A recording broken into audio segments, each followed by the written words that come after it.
తండ్రి యొక్కయు కుమారుని యొక్కయు పరిశుద్ధాత్మ యొక్కయు నామమున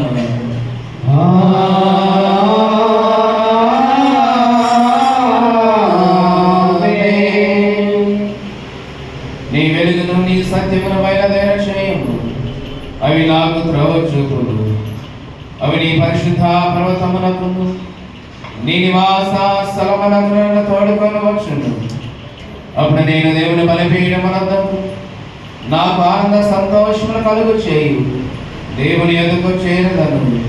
దేవా నా దేవ, సితారా వాయించుచు నీకు కృతజ్ఞతాస్తుతులు చెల్లించెదను. ప్రభునందు ప్రియులారా, యథార్థ హృదయముతో మన తండ్రి అయిన దేవుని సమీపించి ఆయన ఎదుట మన పాపములను ఒప్పుకొని మన ప్రభు అయిన యేసు క్రీస్తు పేరిట మనకు క్షమాపణ దయచేయమని వేడుకుందాము.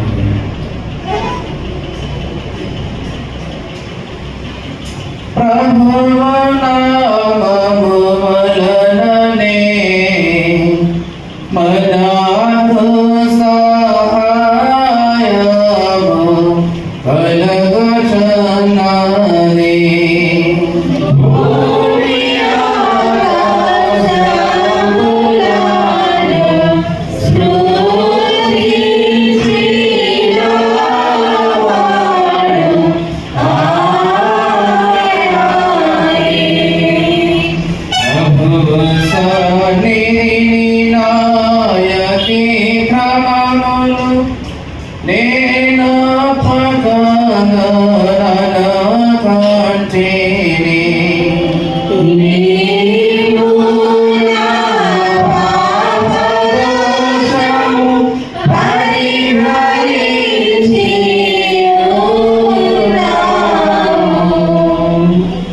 మా సృష్టికర్తవు విమోచకుడు అయిన సర్వశక్తి గల దేవ, దీనులం పాపులు మగు మేము స్వాభావికముగా పాపులు మరియు అపవిత్రులమని తలంపు వలన మాట వలన క్రియ వలన నీకు విరోధముగా పాపము చేసిట మరియు నీ ఎదుట ఒప్పుకొనుచున్నాము.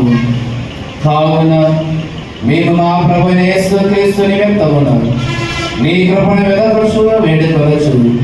మిగిలిని కనికరము గల నీ యొద్దకు ఆశ్రమణకై వచ్చుచున్నాము. మా కొరకు చనిపోయినది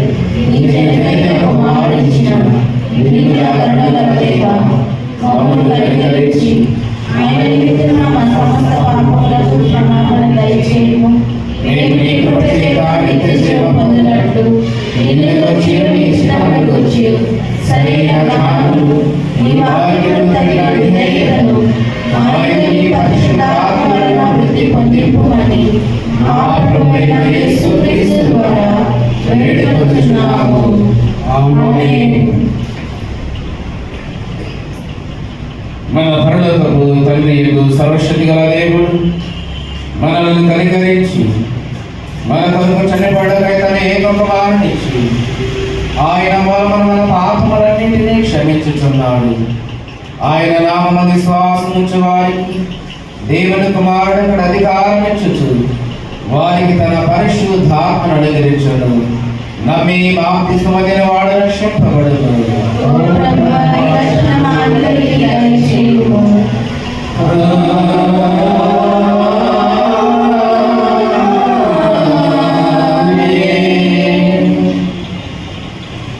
లెంచులోని 4వ ఆదివారం వరకు ఏర్పాటు చేయబడిన ప్రారంభ గీతమును చదవగలుగుతాము. లెంచులోని 4వ ఆదివారం వరకు సిద్ధపరచబడిన ప్రారంభ గీతం చదవగలుగుతాము. యెరూషలేమును ప్రేమించు వారులారా, మీరందరూ ఆమెతో సంతోషించుడి, ఆనందించుడి. ఆమెను బట్టి దుఃఖించు వారులారా, మీరందరూ ఆమెతో ఉత్సాహించుడి. యెహోవా మందిరమునకు వెళుదమని జనులు నాతో అనినప్పుడు నేను సంతోషించితిని. తండ్రి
క్రీస్తు నామమున కనికరే భవము. క్రీస్తు నామమున కనికరే భవము. ప్రభు నామమున కనికరే భవము. ప్రభువా కనికరే భవము. సర్వోన్నతమైన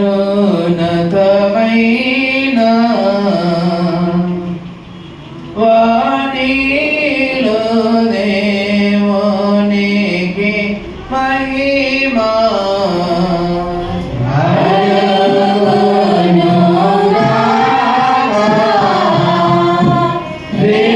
దేవునికి మహిమ కలుగునుగాక, కలుగునుగాక.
దుష్క్రియలను బట్టి శిక్షకు పాత్రమైన నా మమ్మును నీ కృపచే ఆదరించి నీ కరుణతో విడిపింపమని నీతో పరిశుద్ధాత్మతో సదా ఏకాదేవుడవై యుగ యుగల జీవించుచు పరిపాలించుచున్నాడు నీ కుమారుడు మా ప్రభు అయిన యేసు క్రీస్తు ద్వారా నిన్ను వేడుకొనుచున్నాము. ఆమేన్. దయచేసి కూర్చోండి.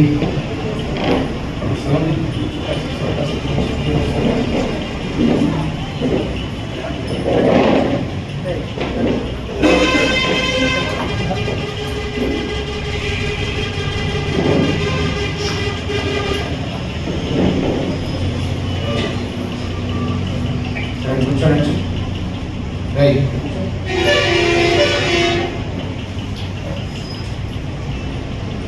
ప్రభునందు ప్రియమైన దేవుని సంగమ ప్రియులారా, లెక్చర్లోని 4వ ఆదివారం వరకు ఏర్పాటు చేయబడిన పరిశుద్ధ గ్రంథంలోని దైవలేఖన భాగములను చదువుదాము. మొదటిగా పాత నిబంధన సాక్ష్యభాగము యెషయా గ్రంథము 49వ అధ్యాయము 8 నుండి 13 వచనాల వరకు చదువుకుందాం. యెషయా గ్రంథము 49వ అధ్యాయము 8వ వచనం నుండి 13 వచనాలు కలిగిన భాగములు మన దగ్గర ఉన్నటువంటి రామప్రసాద్ గారు పాత నిబంధన సాక్ష్యభాగాలను చదివిస్తారు.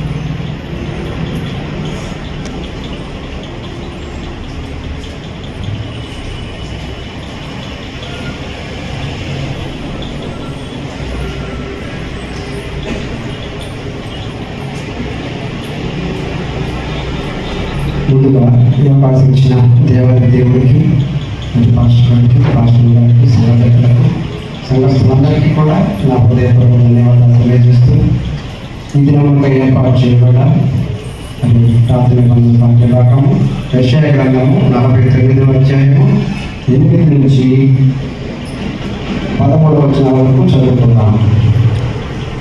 యెహోవా ఇలాగ సెలవిస్తున్నాడు, అనుకూలమైన కాలమున నేను నీ మొరవింటిని నీకు ఉత్తరం ఇచ్చి తిని, రక్షణ దినమున నీకు సహాయం చేసి తిని, బయలువెళ్ళుడి అని బంధింపబడిన వారితోనూ బయటికి రండి అని చీకటిలో ఉన్న వారితోనూ చెప్పాను.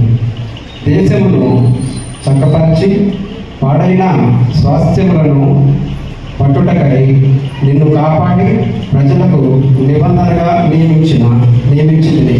మార్గములో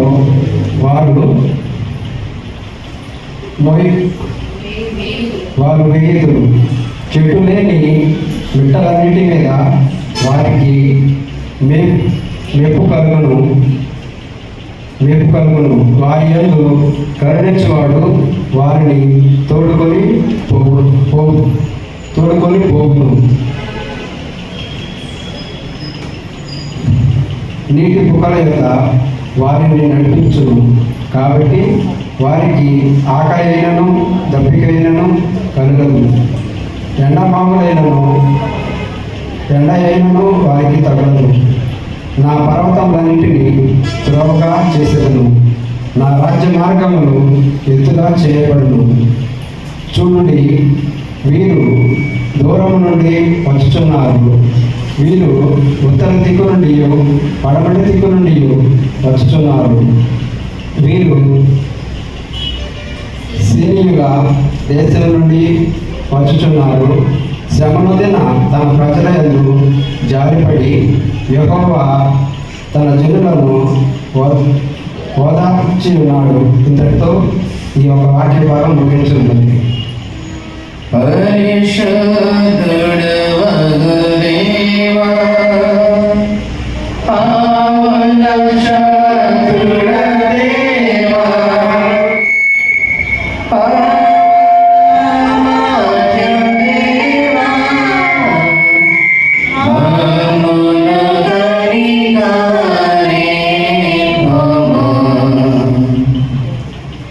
పత్రికా పాఠ్యభాగం చదువుకుందాము.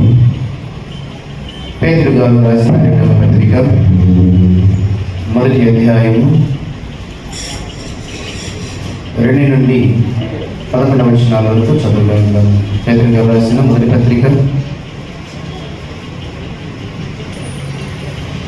పేతురు గారు రాసిన రెండవ పత్రిక మొదటి అధ్యాయము 2 నుండి 11 వచనాల వరకు చదువుకుందాము.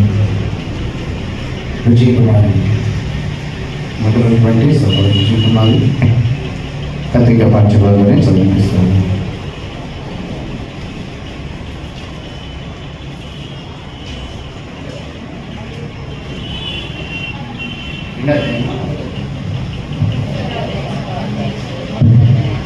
మొదటి అధ్యాయం 2 నుంచి 11 వరకు.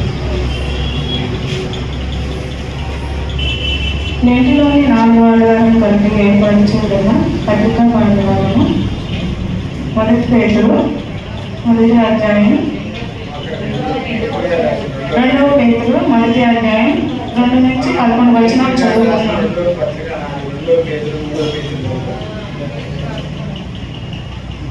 తన మహిమను బట్టి గుణాతిశయమును బట్టి మనలను పిలిచిన వారిని గురించిన అనుభవ జ్ఞానము మూలముగా ఆయన దైవభక్తి జీవనకు భక్తిని కావలసిన వాటన్నిటినీ మనకు దయచేయనందున దేవుని గురించినట్టు మన ప్రభు అయిన యేసుక్రీస్తు నటియైన అనుభవ జ్ఞానము వలన మీకు కృపయు సమాధానము విస్తరించును గాక. ఆ మహిమ గుణాతిశయములను బట్టి ఆయన మనకు అమూల్యమును అధికములైన వాగ్దానములను అనుగ్రహించి ఉన్నాడు. దురాశను అనుసరించుట వలన లోకములన భ్రష్టత్వమును ఈ వాగ్దానము మూలముగా మీరు తప్పించుకొని దేవ స్వభావం నందు పాలువారగునట్టు వాటిని అనుగ్రహించాను. ఆ హేతు చేతని మీ మట్టుకు మీరు పూర్ణ జాగ్రత్త గలవారై మీ విశ్వాసమునందు సద్గుణమును, సద్గుణమునందు జ్ఞానమును, జ్ఞానమునందు ఆశానిగ్రహమును, ఆశానిగ్రహమునందు సహనమును, సహనమునందు భక్తిని, భక్తి యందు సహోదర ప్రేమను, సహోదర ప్రేమయందు దయను అమర్చుకొనుడి. ఇవి మీకు కలిగిన విస్తరించిన ఎడల అవి మన ప్రభు అయిన యేసుక్రీస్తును గూర్చిన అన్న జ్ఞాన విషయంలో మిమ్మల్ని సోమరులైనను నిష్ఠులైనను కాకుండా చేయను. ఇవి ఎవరికి లేకపోవునో వాడు తన పూర్వపాపములను శుద్ధి కడిగి సంగతి మర్చిపోయి వృద్ధివాడును దూరదృష్టి లేని వారు. అందువలన సహోదరులారా, మీ పిలుపును ఏర్పాటును నిశ్చయం చేసుకున్నటకు మరీ జాగ్రత్త పడుడి. మీరిటి క్రియలు చేయవారైతే ఎప్పుడునూ త్రొట్టిల్లరు. అలాగున మన ప్రభువును రక్షకుడనైన యేసుక్రీస్తు యొక్క నిత్య రాజ్యములో ప్రవేశము మీకు సమృద్ధిగా అనుగ్రహించదు. ఎంతటితో పత్రికా పాఠ్యభాగము ఎంత పరిగణ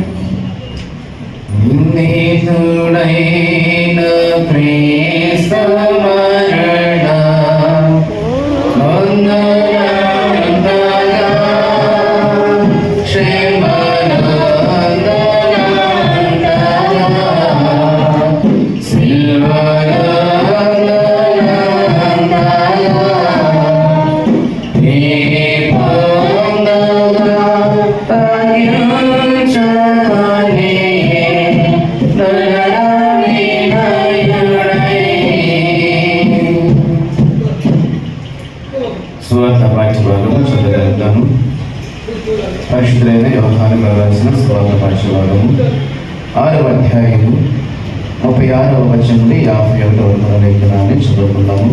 యోహాను సువార్త 6వ అధ్యాయము 36 నుండి 51వ లేఖనాన్ని సువార్త పాఠ్యభాగముగా మౌలిక అటువంటి మౌలిక సువార్త పాఠ్యభాగాన్ని చదివిస్తారు.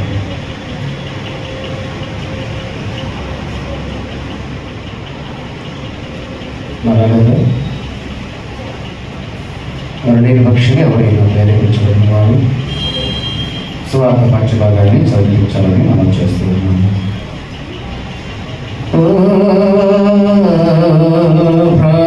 ప్రభువా నీకు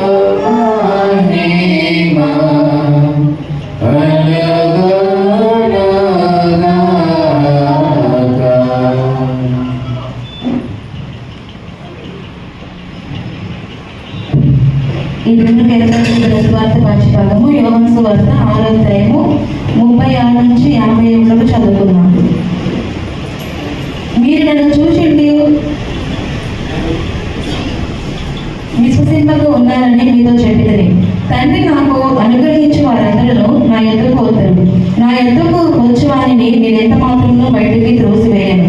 నా ఇష్టం నెరవేర్చుకున్నటకు నేను రాలేదు, నన్ను పంపిన వారి చిత్తం నెరవేర్చుటకే పరలోకం నుండి దిగి వచ్చింది.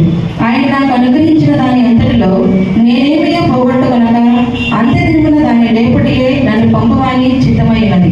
కుమారుడు చూచి ఆయన యందు విశ్వాసముంచు ప్రతివాడును నిత్య జీవం పొందుటయే నా తండ్రి చిత్తము.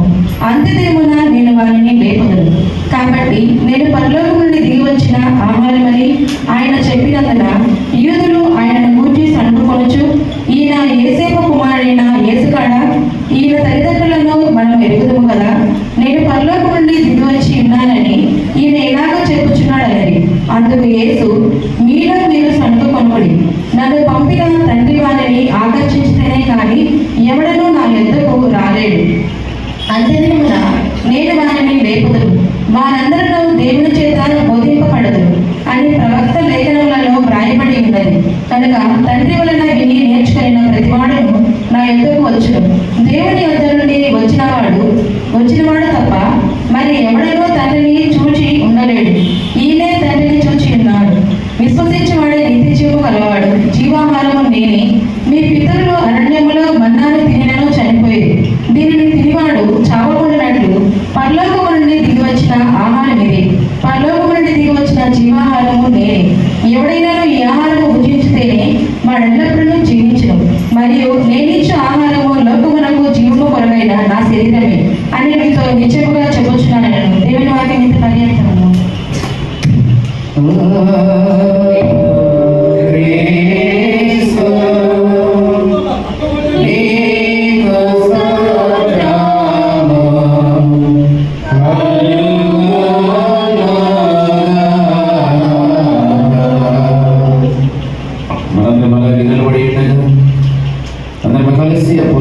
విశ్వాస ప్రమాణము భూమి యొక్క ఆశీర్వాదం సృష్టించిన సర్వశక్తి గల తండ్రి నా దేవుని నమ్ముచున్నాను.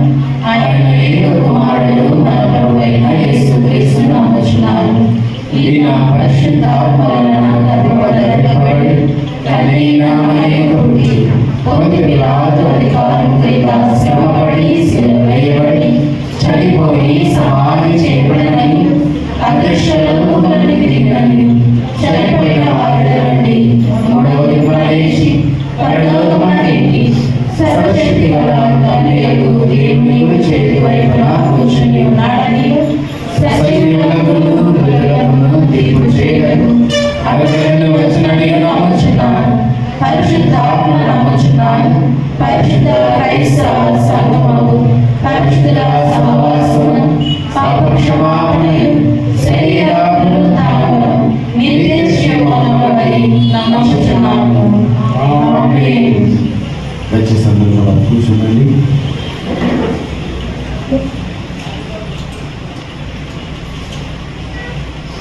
ప్రభునందు ప్రియమైన దేవుని సంగమా ప్రియులారా, లైట్లోని 4వ ఆదివారం వరకు చదవబడినటువంటి పాఠ్యభాగం నుండి 10 నిమిషాలు మనమందరం కూడా దైవ సందేశాన్ని, దేవుని మాటలను ధ్యానం చేయబోయే ముందు సమయంలో ప్రత్యేకమైన కీర్తనతో దేవుని నామాన్ని మహిమపరుచుకుందాము.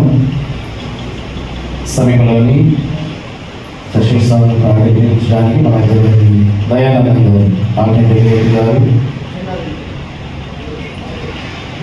గారు దయచేసి ఉన్నట్లయితే మరి ముందుకు రావాలని మనం చేస్తూ ఉన్నాము. వారిని పక్షులుగా మధ్యలో నడిచిన సమయంలో కీర్తన పాడి వినిపించాలని ప్రేమతో ఆహ్వానిస్తూ సమయాన్ని ఇస్తూ ఉన్నాము.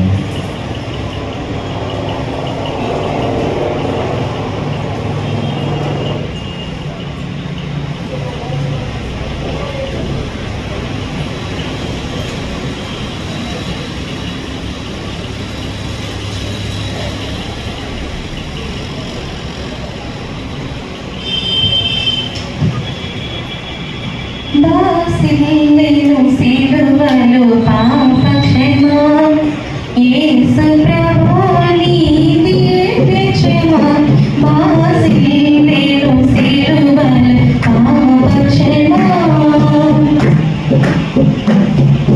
కలువరిలో నా పాపము మరచి సిలువకు నిన్నే ఆహుతి చేసి కలువరిలో నా పాపము మరచి సిలువకు నిన్నే ఆహుతి చేసి కలుషారా కరుణించితివి కలుషారా కరుణించితివి బాసిలేను సిలువలో పాప క్షమా యేసు ప్రభు నీవే క్షమా బాసిలేను సిలువలో పాప క్షమా ఇందులకు నాపై ప్రేమ అంతరయా స్వామి నామది ఇందులకు నాపై ప్రేమ అంతరయా స్వామి నామది అందులకి భయమొందితిని అందులకి భయమొందితిని బాసిలేను సిలువలో పాప క్షమా యేసు ప్రభు నీవే క్షమా బాసిలేను సిలువలో పాప క్షమా నమ్మిన వారిని కాదననియు నెమ్మదిలో సాగిన ప్రభువనియు నమ్మిన వారిని కాదననియు నెమ్మదిలో సాగిన ప్రభువని నమ్మితిని నీ పాదములను నమ్మితిని నీ పాదములను బాసిలేను సిలువలో పాప క్షమా యేసు ప్రభు నీవే క్షమా బాసిలేను సిలువలో పాప క్షమా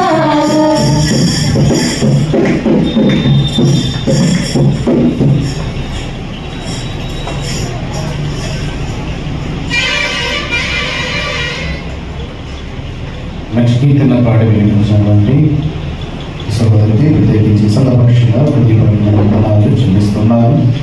దయచేసి అందరూ కూడా పైకి లేచినటువంటి దైవ ఆశీర్వాదం తీసుకొని తండ్రి కుమార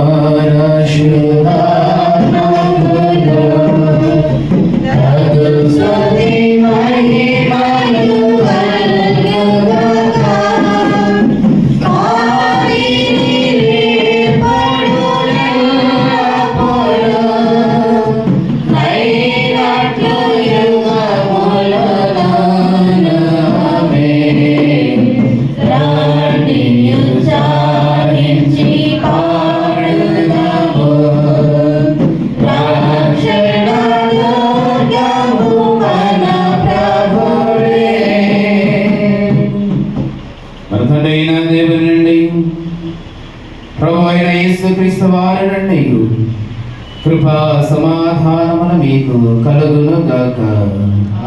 ఆమేన్. దయచేసి అందరూ కూడా కూర్చోనండి. ప్రభునందు ప్రియమైన దేవుని సంగమం లెక్చర్లోని 4వ ఆదివారం కొరకు చదవబడినటువంటి పాఠ్య భాగం నుండి కొద్ది నిమిషాలు మనందరం కూడా దేవుని మాటలను పరిశీలన చేద్దాం. వాక్య భాగంలో వెళ్ళే ముందుగా చిన్న ప్రార్థన చేస్తున్నాం. వాక్యాన్ని ధ్యానించుకుందాము. తలలో వచ్చని ప్రార్థన చేస్తున్నాం. అక్షిణత సింహాసనమందు ఆసీనుడై ఉన్న మా ప్రియ పరలోకమందున్న తండ్రి,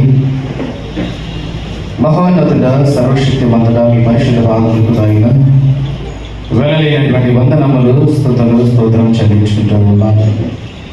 తల్లి మీ ఉన్నతమైన ప్రేమ వ్యక్తి మా జీవితాల్లో గతించిపోయిన వారమంతి కూడా క్షేమాన్ని మంచి ఆలయం సమకూర్చి మమ్మల్ని సజీవులుగా జ్ఞాపకం చేసుకొని మరి యొక్క పర్యాయమునైనా ఈ సన్నిధానంలో మేమందరం కూడా సంఘముగా సమూహముగా చేరి మీకు మాడైనటువంటి యేసుక్రీస్తు ద్వారా మిమ్మల్ని ఆరాధించడానికి మహిమపరచడానికి మాకు ఇచ్చిన ధన్యతను బట్టి వందనాలు చెల్లించుకుంటూ ఉన్నాం. కానీ ఇంతవరకు కూడా పాటల ద్వారా ఆరాధన ద్వారా మీ నామాన్ని మహిమపరుచున్నాము. 10 నిమిషాలనైనా చదవనటువంటి పాఠ్యభాగంలో కొన్ని మాటలు మేమందరం కూడా ఆలోచన చేస్తూ ఉండగా తన మీ ఆత్మ చేతనైనా మమ్మల్ని పరిశీలన చేసే యోగ్యతను మా అందరికి అనుగ్రహించండి. చెప్పబడుతున్న ప్రతి మాట కూడా మా హృదయాల్లో ఫలింపచేసుకొని తన విన్న ప్రతి మాటను బట్టి వారి జీవిత పరమాత్మాన్ని తెలుసుకొని మేమందరం కూడా మరి వాక్యానుసారమైనటువంటి జీవితంతో వాక్యానుసారమైన సంఘముగా మా భక్తిని విశ్వాసం కాపాడుకొని తండ్రి మేమందరం కూడా మరణానంతరము మీరున్న లోకానికి చేరాలని మేమందరం కూడా ప్రయాసపడుతుండగా ఈ ప్రయాసములో మీ ఆత్మ సహాయం మాకు తోడుగా ఉంచి సంఘాన్ని మమ్మల్ని చేయవలసిన ప్రార్థి లోకాన్ని కూడా మీ కృపలో బలపరచుమని మా ప్రభువును రక్షకుడైన యేసుక్రీస్తు వారి శ్రేష్టమైన నామాన్ని బట్టి ప్రార్థించండి వేడుకుంటున్నాము తండ్రి. ప్రభునందు ప్రియులారా, మొదటిగా మీ అందరికీ కూడా మన ప్రభువును రక్షకుడైన యేసుక్రీస్తు వారి పరిశుద్ధ నామములో మీ అందరి శుభాలు హృదయపూర్వకమైన వందనాలు చెల్లించుకుంటూ ఉన్నాను. తన తండ్రి మరొకసారి మనం ప్రేమించి తన ఉన్నతమైన ప్రణాళికను బట్టి మన జీవితాలు గతించిపోయిన కాలం అంతా కూడా క్షేమాన్ని మంచి ఆరోగ్యం సమకూర్చి మనలను సజీవులుగా జ్ఞాపకం చేసుకొని మరి పర్యాయము మనమందరము కూడా ఇటు రీతిగా సంఘముగా సమూహముగా ఆయన మందిర ఆవరణలో ప్రవేశించి మరి తండ్రి అయినటువంటి దేవుని యేసుక్రీస్తు ద్వారా ఆరాధించడానికి మహిమపరచడానికి తన తండ్రి అయినటువంటి దేవుడు మనందరికి ఇచ్చినటువంటి శ్రేష్టమైన సమయాన్ని బట్టి మనమందరం కూడా దేవాతి దేవునికి హృదయపూర్వకమైన కృతజ్ఞత స్తుతులు చెల్లించేవారమై ఉండాలి. ప్రియులారా, చదువుకున్నటువంటి పాఠ్యభాగం నుండి కొన్ని మాటలు మనమందరం కూడా పరిశీలన చేయగలిగినట్లయితే ఈ రోజున మనం చదువుకున్నటువంటి పాఠ్యని పదన పాఠ్యభాగము యెషయా గ్రంథము 49వ అధ్యాయము 8వ వచనాన్ని ఒకసారి మనం పరిశీలన చేద్దాం. యెషయా గ్రంథము 49వ అధ్యాయము 8వ వచనము. యెహోవా ఇలాగూ సెలవిచ్చుచున్నాడు, అనుకూల సమయమందు నేను నీ మొర ఆలకించుకొని నీకు ఉత్తరమిచ్చుకొని రక్షణ దినమందు నిన్ను ఆదుకుంటుని. రక్షణ దినమందు నేను నిన్ను ఆదుకుంటుని. ప్రియులారా, ఈ రోజున మన అంశం కూడా ఏంటంటే రక్షణ స్వాస్థ్యం. ఏంటంట? రక్షణ స్వాస్థ్యం. ఎందుకు ఈ మాటను మనం కొన్ని నిమిషాలు పరిశీలన చేయవలసినటువంటి అవసరత ఈ 3 పాఠ్యభాగాల నుండి మనం పరిశీలన చేస్తే ఈ రక్షణ అనే పదము లేదా రక్షణ అనే మాట ఇశ్రాయేలు జాతిలో లేదా ఇశ్రాయేలు ప్రజల్లో చాలా ప్రాముఖ్యమైనటువంటి పదముగా వారు భావించారు. ఎందుకంటే ఇశ్రాయేలు యొక్క కాలంలో ఇశ్రాయేలు యొక్క చరిత్రలో మనము వారి యొక్క జీవన విధానాన్ని మనం పరిశీలన చేయగలిగినట్లయితే వారు ఐగుప్తు చెర నుండి విడిపించబడిన సందర్భాన్ని బట్టి, రెండవదిగా బబులోను సామ్రాజ్యం నుండి విడిపించబడినటువంటి సందర్భాన్ని బట్టి, వారికి విడుదల కలిగినటువంటి ఆ 2 కారణాలు బట్టి ఆ ఇరువురి యొక్క శత్రు సమూహం నుండి ఒకసారి ఐగుప్తు చెర నుండి మరొకసారి బబులోను చెర నుండి ఈ 2 సందర్భాలను జ్ఞాపకం చేసుకుంటూ అది వారికి రక్షణగా భావించుకొని ఆ 2 సందర్భాలను బట్టి ఎప్పుడైతే వారు శత్రువు నుండి ఐగుప్తు చెర నుండి అలాగే 2వ మారు బబులోను చెర నుండి ఈ 2 సందర్భాల నుండి వారు బయటకు వచ్చిన సందర్భాన్ని బట్టి రక్షణను వారు కొనసాగిస్తూ అదే రక్షణ అనుకొని ఇశ్రాయేలు ప్రజలు భౌతిక సంబంధమైనటువంటి ఆ రక్షణను వారు పరిపూర్ణమైనటువంటి రక్షణగా భావిస్తూ వారి జీవితాల్లో రక్షణ అనగానే చాలా సంతోషకరమైనటువంటి సందర్భంగా చాలా సంతోషకరమైనటువంటి పరిస్థితులు వారు భావించడం అనేది జరిగేది. పాత నిబంధన కాలంలో చెర నుండి విడిపించబడిన సందర్భాన్ని జ్ఞాపకం చేసుకుంటూ అదే మనకు రక్షణ, మనకు విడుదల కలిగేది, ఆ బానిసత్వం నుండి మనకు విమోచన దొరికిందనేటువంటి ఒక ఆలోచనతో వారందరూ కూడా ఆ 2 సందర్భాలను బట్టి అదే మన జీవితాల్లో రక్షణ అనేటటువంటి భాగ్యము అనుకొని వారు జీవిస్తూ వారి యొక్క జీవన విధానాన్ని కొనసాగిస్తున్నటువంటి కాలంలో దేవుడు వారితో చెబుతున్నటువంటి మాట. ఎందుకంటే పాత నిబంధన కాలంలో వారు విడిపించబడినటువంటి చెర నుండి విడిపించబడిన సందర్భాన్ని రక్షణగా వారు భావిస్తూ ఉంటే, క్రొత్త నిబంధన కాల ప్రకారం మనం అందరం కూడా ప్రతి మనిషి దేని నుండి రక్షణ పొందాలంటాడు? పాపము నుండి, దుష్టత్వము నుండి. ప్రతి మనిషి కూడా పరిపూర్ణమైనటువంటి రక్షణ, పరిపూర్ణమైనటువంటి విడుదల. బానిసత్వం నుండి, అంటే శత్రువులకు ఉన్నటువంటి బానిసత్వం నుండి విడిపించబడటం కాదు, కానీ ప్రతి మనిషి కూడా దేని నుండి విడిపించబడాలంట? దేని నుండి రక్షణ పొందాలి? పాపం అనే బానిసత్వం నుండి, దుష్టత్వం అనే బానిసత్వం నుండి ప్రతి మనిషి కూడా రక్షణ పొందాలి.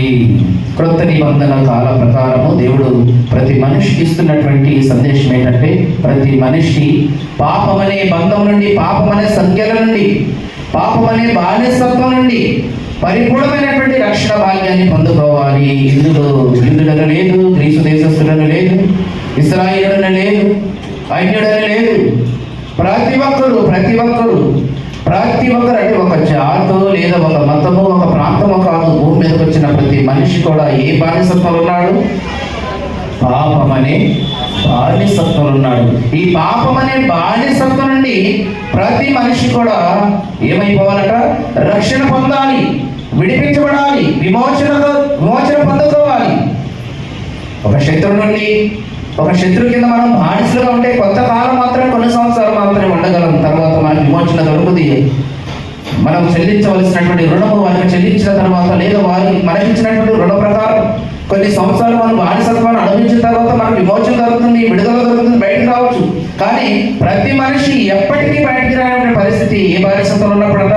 పాపం అనే బానిసత్వంలో ఉన్నప్పుడు ఎప్పటికీ వారికి విమోచన దొరకదు, రక్షణ దొరకదు, విడుదల దొరకదు. కనుక ఈ పాపం అనే బానిసత్వం నుండి విమోచన పొందాలంటున్నాడు దేవుడు, రక్షణ పొందాలంటున్నాడు. దీనికి ఒక మతమని, కులమని, ప్రాంతమని, భేదోభిప్రాయాలు ఏమీ కూడా లేవు. రోమపత్రిక 1వ అధ్యాయం 16వ వచనంలో మనం చూడగలిగితే, ప్రియులారా, రోమీయులకు రాసిన పత్రిక 1వ అధ్యాయము 16వ వచనమును మనం చూడగలిగితే ఏం రాయబడింది అక్కడ? సువార్తను గురించి నేను సిగ్గుపడి వాడను కాదు, తెలియనగా నమ్ము ప్రతి వారికి, మొదట యూదునికి, గ్రీసు దేశస్థునికి, మొదట యూదునికి, గ్రీసు దేశస్థునికి కూడా రక్షణ కలుగు చేయుటకు. ప్రతి వారికి యూదుడని లేదు, అన్యుడని లేదు, గ్రీసు దేశస్థుడని లేదు, ఇశ్రాయేలుడని లేదు. ప్రతి వారికి పాపం అనే బానిసత్వం నుండి ఏం కావాలట? రక్షణ కావాలి. పాపం అనే బానిసత్వం నుండి ప్రతి మనిషి విమోచన పొందాలి, విడుదల రావాలి. ప్రతి మనిషి, భూమి మీదకి వచ్చిన ప్రతి మనిషి కూడా ఈ పాపం అనే చెరల నుండి, పాపం అనే బానిసత్వం నుండి రక్షణ పొందాలని, రక్షించబడాలని, విమోచింపబడాలని దేవుడు అనాది కాలం నుండి ఒక ప్రణాళికను సిద్ధపరిచాడంటండి. ఎందుకంటే శత్రుల చేతుల నుండి వారి బానిసత్వం లేదా వారు చెల్లించవలసిన రుణము తీరిపోయిన తర్వాత ఎవరి బయటికి రావచ్చు, విమోచన పొందవచ్చు, విడుదల దొరకవచ్చు. కానీ ప్రతి మనిషికి ఎప్పటికీ విడుదల లేనటువంటి బానిసత్వం ఏంటంట? పాపము. ఈ పాపము ఒక జాతికి కాదు, ఒక మతానికి కాదు, ఒక ప్రాంతానికి కాదు. భూమి మీదకి వచ్చిన ప్రతి మనిషి కూడా, భూమి మీదకి వచ్చినటువంటి ప్రతి మనిషి కూడా తన స్వకీయమైన దురాశల చేత ఈడవబడిన వాడై ప్రతి వాడు కూడా మరణమును కూడా తెచ్చుకున్నాడు. పాపం వలన వచ్చే జీతం ఏంటంట? మరణము. కనుక ఈ మరణమును మనం తప్పించుకోవాలంటే పాపము నుండి మనిషి ఏమవ్వాలి? రక్షణ పొందుకోవాలి, విమోచించబడాలి. మనందరి కొరకు పొంచి ఉన్న ప్రమాదము, మనందరి కొరకు ఎదురు చూస్తున్న పాతాళం అనే శాశ్వతమైనటువంటి నిత్య నరకాగ్ని నుండి ప్రతి మనిషి కూడా తప్పించబడాలంటే మొదట పాపం అనే బానిసత్వం నుండి రక్షణ పొంది బయటికి రావాలి. అందులో యూదుడని లేదు, గ్రీసు దేశస్థుడని లేదు, అన్యుడని లేదు, ఎవడి ఇశ్రాయేలుడని లేదు. ఎవరైనా ప్రతి మనిషి కూడా ఈ నిత్య నరకాగ్ని నుండి, నిత్య మరణ పాశం నుండి వారు విడిపించబడాలంటే మొదట దేని నుండి తప్పించబడాలంటే మనము దేని నుండి రక్షణ పొందాలి? పాపం అనే బానిసత్వం నుండి, పాపం అనే సంఖ్యల నుండి, పాపం అనే చెర నుండి మనం బయటికి రావాలి. ఇది దేవుడు ప్రణాళిక, దేవుని యొక్క ఉద్దేశము. దశలోనికి రాసిన మొదటి పత్రిక చూడండి ఒకసారి. దశలోనికి రాసిన 2వ పత్రిక 2వ అధ్యాయము 13వ వచనం మనం చూడగలిగితే, మనమందరం కూడా పాపం అనే బానిసత్వం నుండి విడుదల పొందాలని, రక్షణ పొందాలని దేవుడు సిద్ధపరిచిన ఒక ప్రణాళికను మనం జ్ఞాపకం చేసుకుంటే ప్రియులారా, దశలోనికి రాసిన 2వ పత్రిక 2వ అధ్యాయము 13వ వచనం ఏం రాయబడింది అక్కడ? ప్రభు వలన ప్రేమింపబడిన సహోదరులారా, ఆత్మ మిమ్మును పరిశుద్ధపరచబడుట వలనను, అమ్మా మీరు సత్యమును నమ్ముట వలనను రక్షణ పొందుటకు దేవుడు ఆది నుండి ఏ ప్రణాళిక ఎలా ఏర్పరచున్నాడు, ఏ ప్రణాళిక సిద్ధపరిచాడు? మనను రక్షణ పొందాలని, ఎవరు కూడా నశించకూడదని, అందరూ కూడా నిత్య జీవాన్ని పొందుకోవాలని, అందరూ కూడా తండ్రి మన లోకానికి చేరాలని, ఈ పాపం అనే చెరలో నుండి, పాపం అనే బానిసత్వం నుండి విడిపించాలి. వీరిని ఎలాగైనా విడిపించాలి, వీరిని ఎలాగైనా ఈ పాపం అనే చెరలో నుండి బయటికి రావాలి, బయటికి తెప్పించాలి, వీరికి విమోచన అనుగ్రహించాలని దేవుడు ఆది కాలములోనే ఒక ప్రణాళికను కలిగి, ఒక సంకల్పాన్ని కలిగి, ఒక ఉద్దేశము కలిగి మనల్ని అందరినీ కూడా ఆ పాపం అనే బంధం నుండి, పాపం అనే చెర నుండి మనల్ని విడిపించడం కొరకై, మనకు రక్షణ స్వాస్థ్యమును అనుగ్రహించడం కొరకై తండ్రి అయినటువంటి దేవుడు దేవునికి మనందరికీ మధ్యవర్తిగా ఒక నిబంధనను సిద్ధపరిచాడంటే దేవుడు ఏం చేశాడట? ఒక నిబంధనను. ఈ నిబంధన ఏం చేయాలి? మనల్ని పాపం నుండి బయటికి నడిపించాలి, పాపం అనే చెర నుండి మనల్ని విమోచించాలి. కనుక ఎప్పుడు అనుకున్నాడు ఈ ప్రణాళిక? ఆది కాలంలోనే, ఆది నుండే. మనిషి ఎప్పుడైతే ఆజ్ఞను అతిక్రమించి పాపం చేశాడు, దేవుని మనసును గాయపరిచాడు, దేవుని ఆత్మను దుఃఖపరిచాడు, ఇక అప్పటి నుండి తండ్రి ఒక ప్రణాళికను సిద్ధం చేశాడండి. ఎలాగైనా, ఎందుకంటే పాపం ఆజ్ఞ అతిక్రమమే, పాపము పాపం వలన వచ్చే జీతం మరణము.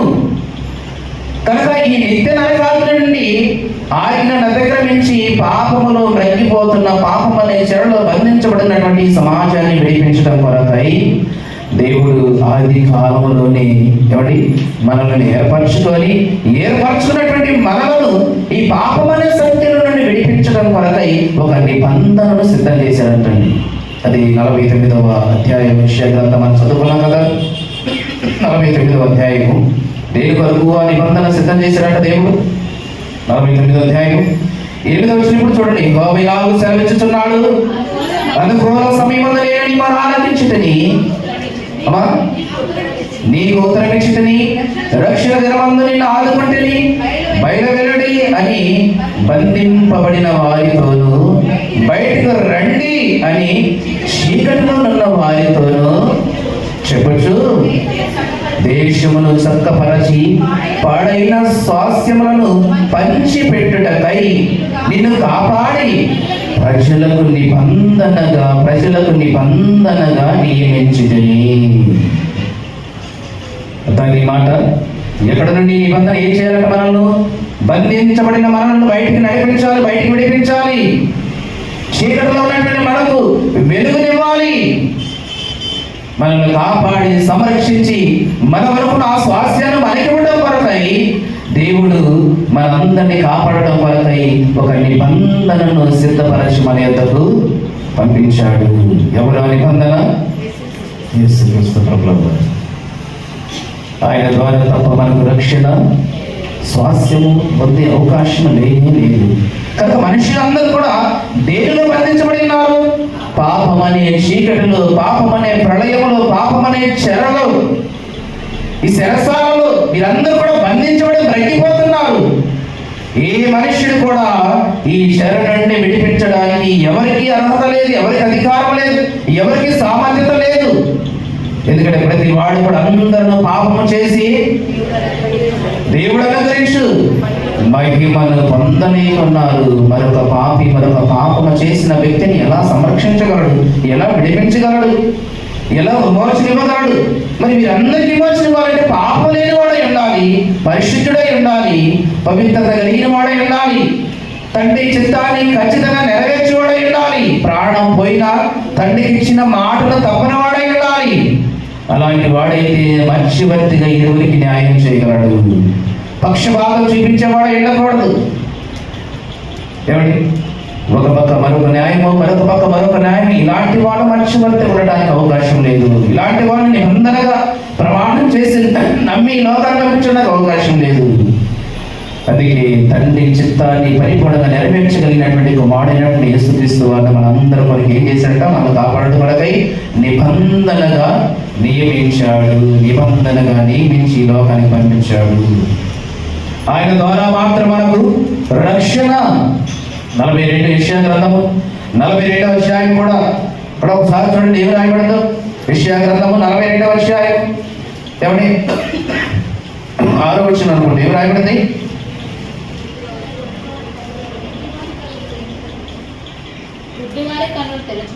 గుడ్డివారి కన్నులు తెరచుటకును ఇదిగో బంధింపబడిన వారిని చెరలో నుండి వెలుపలకు తెచ్చుటకును చీకటిలో నివసించు వారిని తండ్రి బందీ గృహముల నుండి వెలుపలకు తెచ్చుటకును యెహోవానగు నేనే నీతి విషయములో నిన్ను పిలిచి చెయ్యి పట్టుకొని ఉన్నాను. నిన్ను కాపాడి ప్రజల కొరకు నిబంధనగాను అన్యజనులకు వెలుగుగాను నిన్ను నియమించి ఉన్నాను. ఎవరిని నియమించాడంటే తండ్రి మనందరి కొరకు యేసుక్రీస్తు ప్రభువుల వారిని నిబంధనగా మధ్యవర్తిగా మనల్ని పాపం అనే చెరని విడిపించడం కొరకై, మనకు విమోచన ఇవ్వడం కొరకై, మనల్ని విడిపించి విమోచించి మనలను రక్షణలోకి నడిపించి ఈ రక్షణ ద్వారా పరలోక స్వాస్థ్యాన్ని క్రీస్తు ద్వారా మనందరికీ కూడా ఇవ్వడం కొరకై తండ్రి మన పట్ల చేసిన ఉద్దేశం, మన పట్ల చేసిన ప్రణాళిక ఏంటంట? తన కుమారుడైనటువంటి యేసుక్రీస్తు వారు నిబంధన దూతగా మధ్యవర్తిగా ఈ లోకానికి పంపించడం జరిగింది, నియమించడం జరిగింది. ఆయన ద్వారా మనకు విమోచన, ఆయన ద్వారా మనకు రక్షణ, ఆయన ద్వారా మనకు పరిపూర్ణమైనటువంటి స్వాస్థ్యాన్ని పొందుకునే అవకాశం ఉంది. ఆయన ద్వారా తండ్రి మనతో చేసిన ప్రమాణం ఏంటో తెలుసండి? ఆ మధ్యవర్తి అయిన నిబంధన, క్రొత్త నిబంధనకు మధ్యవర్తి అయిన నిబంధన దూత అయినటువంటి మధ్యవర్తి అయినటువంటి యేసుక్రీస్తు ద్వారా తండ్రి ఈ ప్రపంచ మానవాళితో చేసిన ప్రమాణం ఏంటో తెలుసా? ఆ మధ్యవర్తి ద్వారా ఏ ప్రమాణం చేశాడో తెలుసు మనకు? ఆ మధ్యవర్తి ద్వారా ఎలాంటి ప్రణాళికను, మనకు ఎలాంటి వాగ్దానాన్ని దేవుడు మనకి ఇచ్చాడో తెలుసా? ఇర్మియా గ్రంథము 31వ అధ్యాయము 31 నుండి కొన్ని మాటలు ప్రియులారా మనం చూడగలిగితే, ఇర్మియా గ్రంథము 31వ అధ్యాయము 31 నుంచి కొన్ని మాటలు మనం చూడగలిగితే చక్కని మాటలు దేవుడు అక్కడ సెలవిస్తున్నాడు. మధ్యవర్తి అయినటువంటి నిబంధన దూత అయినటువంటి యేసుక్రీస్తు ద్వారా తండ్రి ఈ సమాజంతో చేసినటువంటి ఒక ప్రణాళిక, ఒక మంచి మాట ఏమంటాడు అక్కడ? ఇదిగో నేను ఇశ్రాయేలు వారితోను యూదా వారితోను క్రొత్త నిబంధన చేయు దినములు వచ్చుచున్నవి. క్రొత్త నిబంధన చేయు దినములు వచ్చుచున్నవి. ఏంటంటే క్రొత్త నిబంధన? ఒక మంచి ప్రణాళికను సిద్ధపరిచాను ఈ ప్రపంచ మానవాలతో. ఏంటంటది? అదే ఐగుప్తులో నుండి వారిని రప్పించుటకై నేను వారు చేయి పట్టుకున్న దినమున వారి పితరులతో నేను చేసిన నిబంధన వంటిది కాదు. నేను వారి పెనిమిటినై వారు ఆ నిబంధనను భంగము చేసుకొనని ఇదే యెహోవాకు ఈ దినములైన తరువాత నేను ఇశ్రాయేలు వారితో యూదా వారితో చేయబో నిబంధన ఇదే. వారి మనస్సులో నా ధర్మ విధులను ఉంచెదను, వారి హృదయం మీద దానిని వ్రాసెదను, యెహోవాకిదే నేను వారికి దేవుడైందును, వారు నాకు జనులగుదురు, వారు మరి ఎన్నడను యెహోవాను గూర్చి బాధ నందము అని తమ పొరుగువారికి గాని తమ సహోదరులకు కాని ఉపదేశము చేయరు. నేను వారి దోషములను క్షమించి వారి పాపములను ఇక ఎన్నడూ జ్ఞాపకము చేసుకొనను కనుక అల్పులేమి ఘనులేమి అందరూ వచ్చేదరు, అందరూ నన్ను ఎరుగుదురు. ఇదే యెహోవా వాక్కు. చూడండి, పాత నిబంధన కాల ప్రకారం విశ్రాంతి దినాన్ని అతిక్రమించిన, పాపమందు పట్టబడిన, దేవుని ఆజ్ఞ అతిక్రమించిన, పొరుగు వారిని ఏదైనా ఆశించినప్పుడు, పొరుగు వారిని సొమ్ము ఏదైనా దొంగిలించినప్పుడు, ఇలాంటి ఆజ్ఞలను ఇలాంటి కార్యక్రమాలను కూడా ఓల్డ్ టెస్టమెంట్ ప్రకారం, పాత నిబంధన ప్రకారం అలాంటి కార్యక్రమాన్ని ఎవరైనా జరిగించినప్పుడు, ఒక 2, 2, 3 సాక్షులు వారి మీద నేరం మోపినప్పుడు ఏం చేయాలి? వ్యక్తిని ఏం చేయాలండి? రాళ్లతో కొట్టి చంపాలి. రాళ్లతో కొట్టి చంపాలండి పాత నిబంధన ప్రకారం. ఒక ఆదివారం అంటే విశ్రాంతి దినం, ఒక విశ్రాంతి దినాన్ని దేవుని మందిరాన్ని మానుకున్నా ఏం చేయాలంటే అప్పుడు రాళ్లతో కొట్టి చంపాలి. చాలా భయంకరమైన కఠినమైనటువంటి ధర్మశాస్త్రం అండి. కంటికి కన్ను, పంటికి పన్ను, రక్తానికి రక్తం, ప్రాణానికి ప్రాణం. తీశాడా? తీయాలి ప్రాణం. కఠినంగా ఉండేది పాత నిబంధన. పాత నిబంధన ఇప్పుడు క్రొత్తది చేస్తున్నాడు మీతో ఒక నిబంధన. అది పాత నిబంధన. పాత నిబంధన అదేంటంట? కంటికి కన్ను, పంటికి పన్ను, ప్రాణానికి ప్రాణం, రక్తానికి రక్తం. ఒక విశ్రాంతి దినాన్ని మానుకున్న, పాపమందు పట్టబడిన, లేదా ఎవరిదైనా ఎదురు కానీ గాడిద కానీ దొంగిలించిన, ఇలాంటి కార్యక్రమాలు ఏం చేసినా పాతలో నిబంధన, పాత నిబంధన ప్రకారము, ఆ నిబంధన ప్రకారం ఏం చేయాలి? రాళ్లతో కొట్టి చంపాలి. కానీ ఇప్పుడు అలాంటిది కాదు. నీతో చేస్తున్న నిబంధన, ఇప్పుడు చేస్తున్న నిబంధన ఏంటంట? క్రొత్తది. ఏంటిది క్రొత్తది? ఏంటిది క్రొత్త బంధన? ఏంటిది క్రొత్త నిబంధన?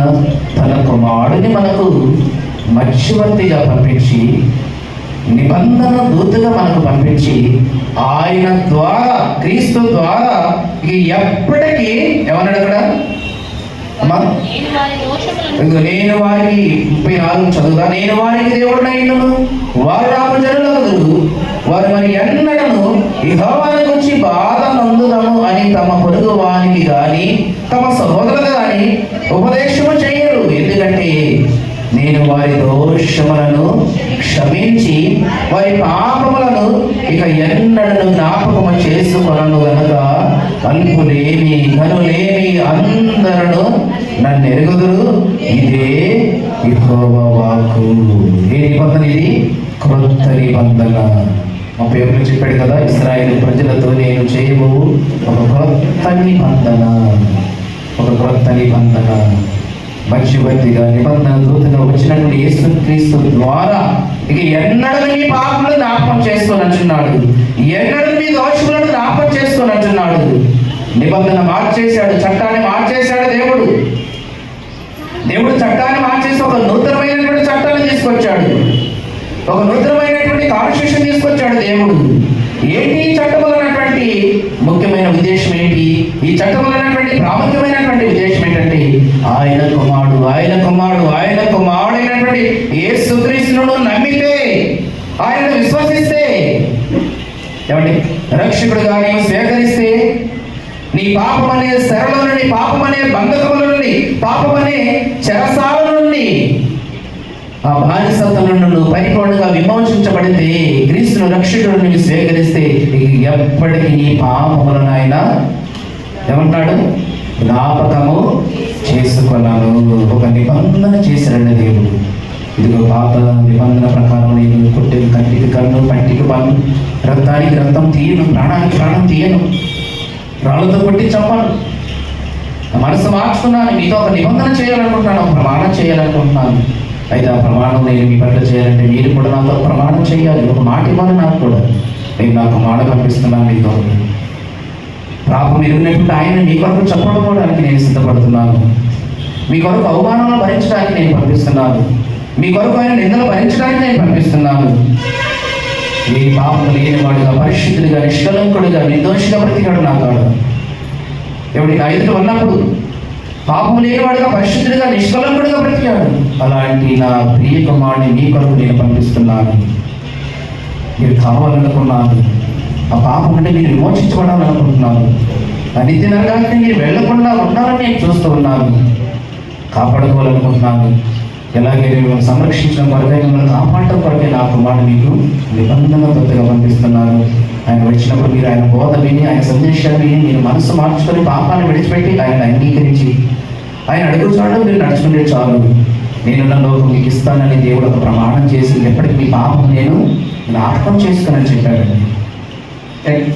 ఇంతటి అవకాశం, ఇంతటి చక్కని అవకాశం దేవుడు మనకి ఎంత చక్కగా అనుగ్రహించాడు. తండ్రి తన కోపాన్ని మానుకున్నాడు, తన ఉగ్రతను మానుకున్నాడు. కుమారుడు వారు ఎంత స్వాస్యాన్ని అనుగ్రహిస్తున్నాడు. ఎబ్రీ పత్రికలు కూడా అదే అంటాడు కదా. ఎబ్రీకి రాసిన పత్రిక 11వ అధ్యాయంలో కూడా ప్రియులారా ఏం రాయబడింది అక్కడ? ఎబ్రీకి రాసిన పత్రిక ఏమండి 8వ అధ్యాయము, ఎబ్రీకి రాసిన పత్రిక 8 చూడండి అక్కడ ఏం రాయబడిందో. దేవుడు అదే చెప్తున్నాడు అక్కడ కూడా. కొత్త నిబంధన కాలానికి వచ్చేసరికి ఎబ్రీకి రాసిన పత్రిక 8వ అధ్యాయము 8 నుండి, అయితే ఆయన అపేక్షించి వారికి లాభం చెబుతున్నాడు. ఎవరి తన మనసులో ఉన్నటువంటి ఆవేదన చెబుతున్నాడు అండి. ప్రభు ఇట్లా నేను ఇదిగో ఒక కాలం వచ్చుచున్నది, అప్పటిలో ఇశ్రాయేలు వారితోను యూదా వారితోను నేను క్రొత్త నిబంధన చేయుదును. అది నేను ఐగుప్తులో నుండి వారి పితరులను వెలుపలకు రప్పించడానికి వారికి చేయి పట్టుకున్న దినమున వారితో నేను చేసిన నిబంధన అనేది కాదు. ఏమనగా వారు నా నిబంధనలో నిలవలేదు. మొదట నిబంధన ఇచ్చాను, వారు నిలవలేదు, దాన్ని వారు పాటించలేదు. వారు దాన్ని అడుగుతాడు నడవలేదు, దాన్ని అతిక్రమించారు. మొదటిసారి నేను నిబంధన ఇచ్చాను వారికి, ఎలా బ్రతకాలో ఎలా బ్రతకూడదు. ధర్మశాస్త్రంలో ఇవ్వబడిన పదార్థాలు ఎవడి నిబంధన ఆజ్ఞలలో అవన్నీ కూడా ఈ దేవుడి దిగవని నేను తప్ప వేరొక దేవుడు ఉండకూడదు కదా.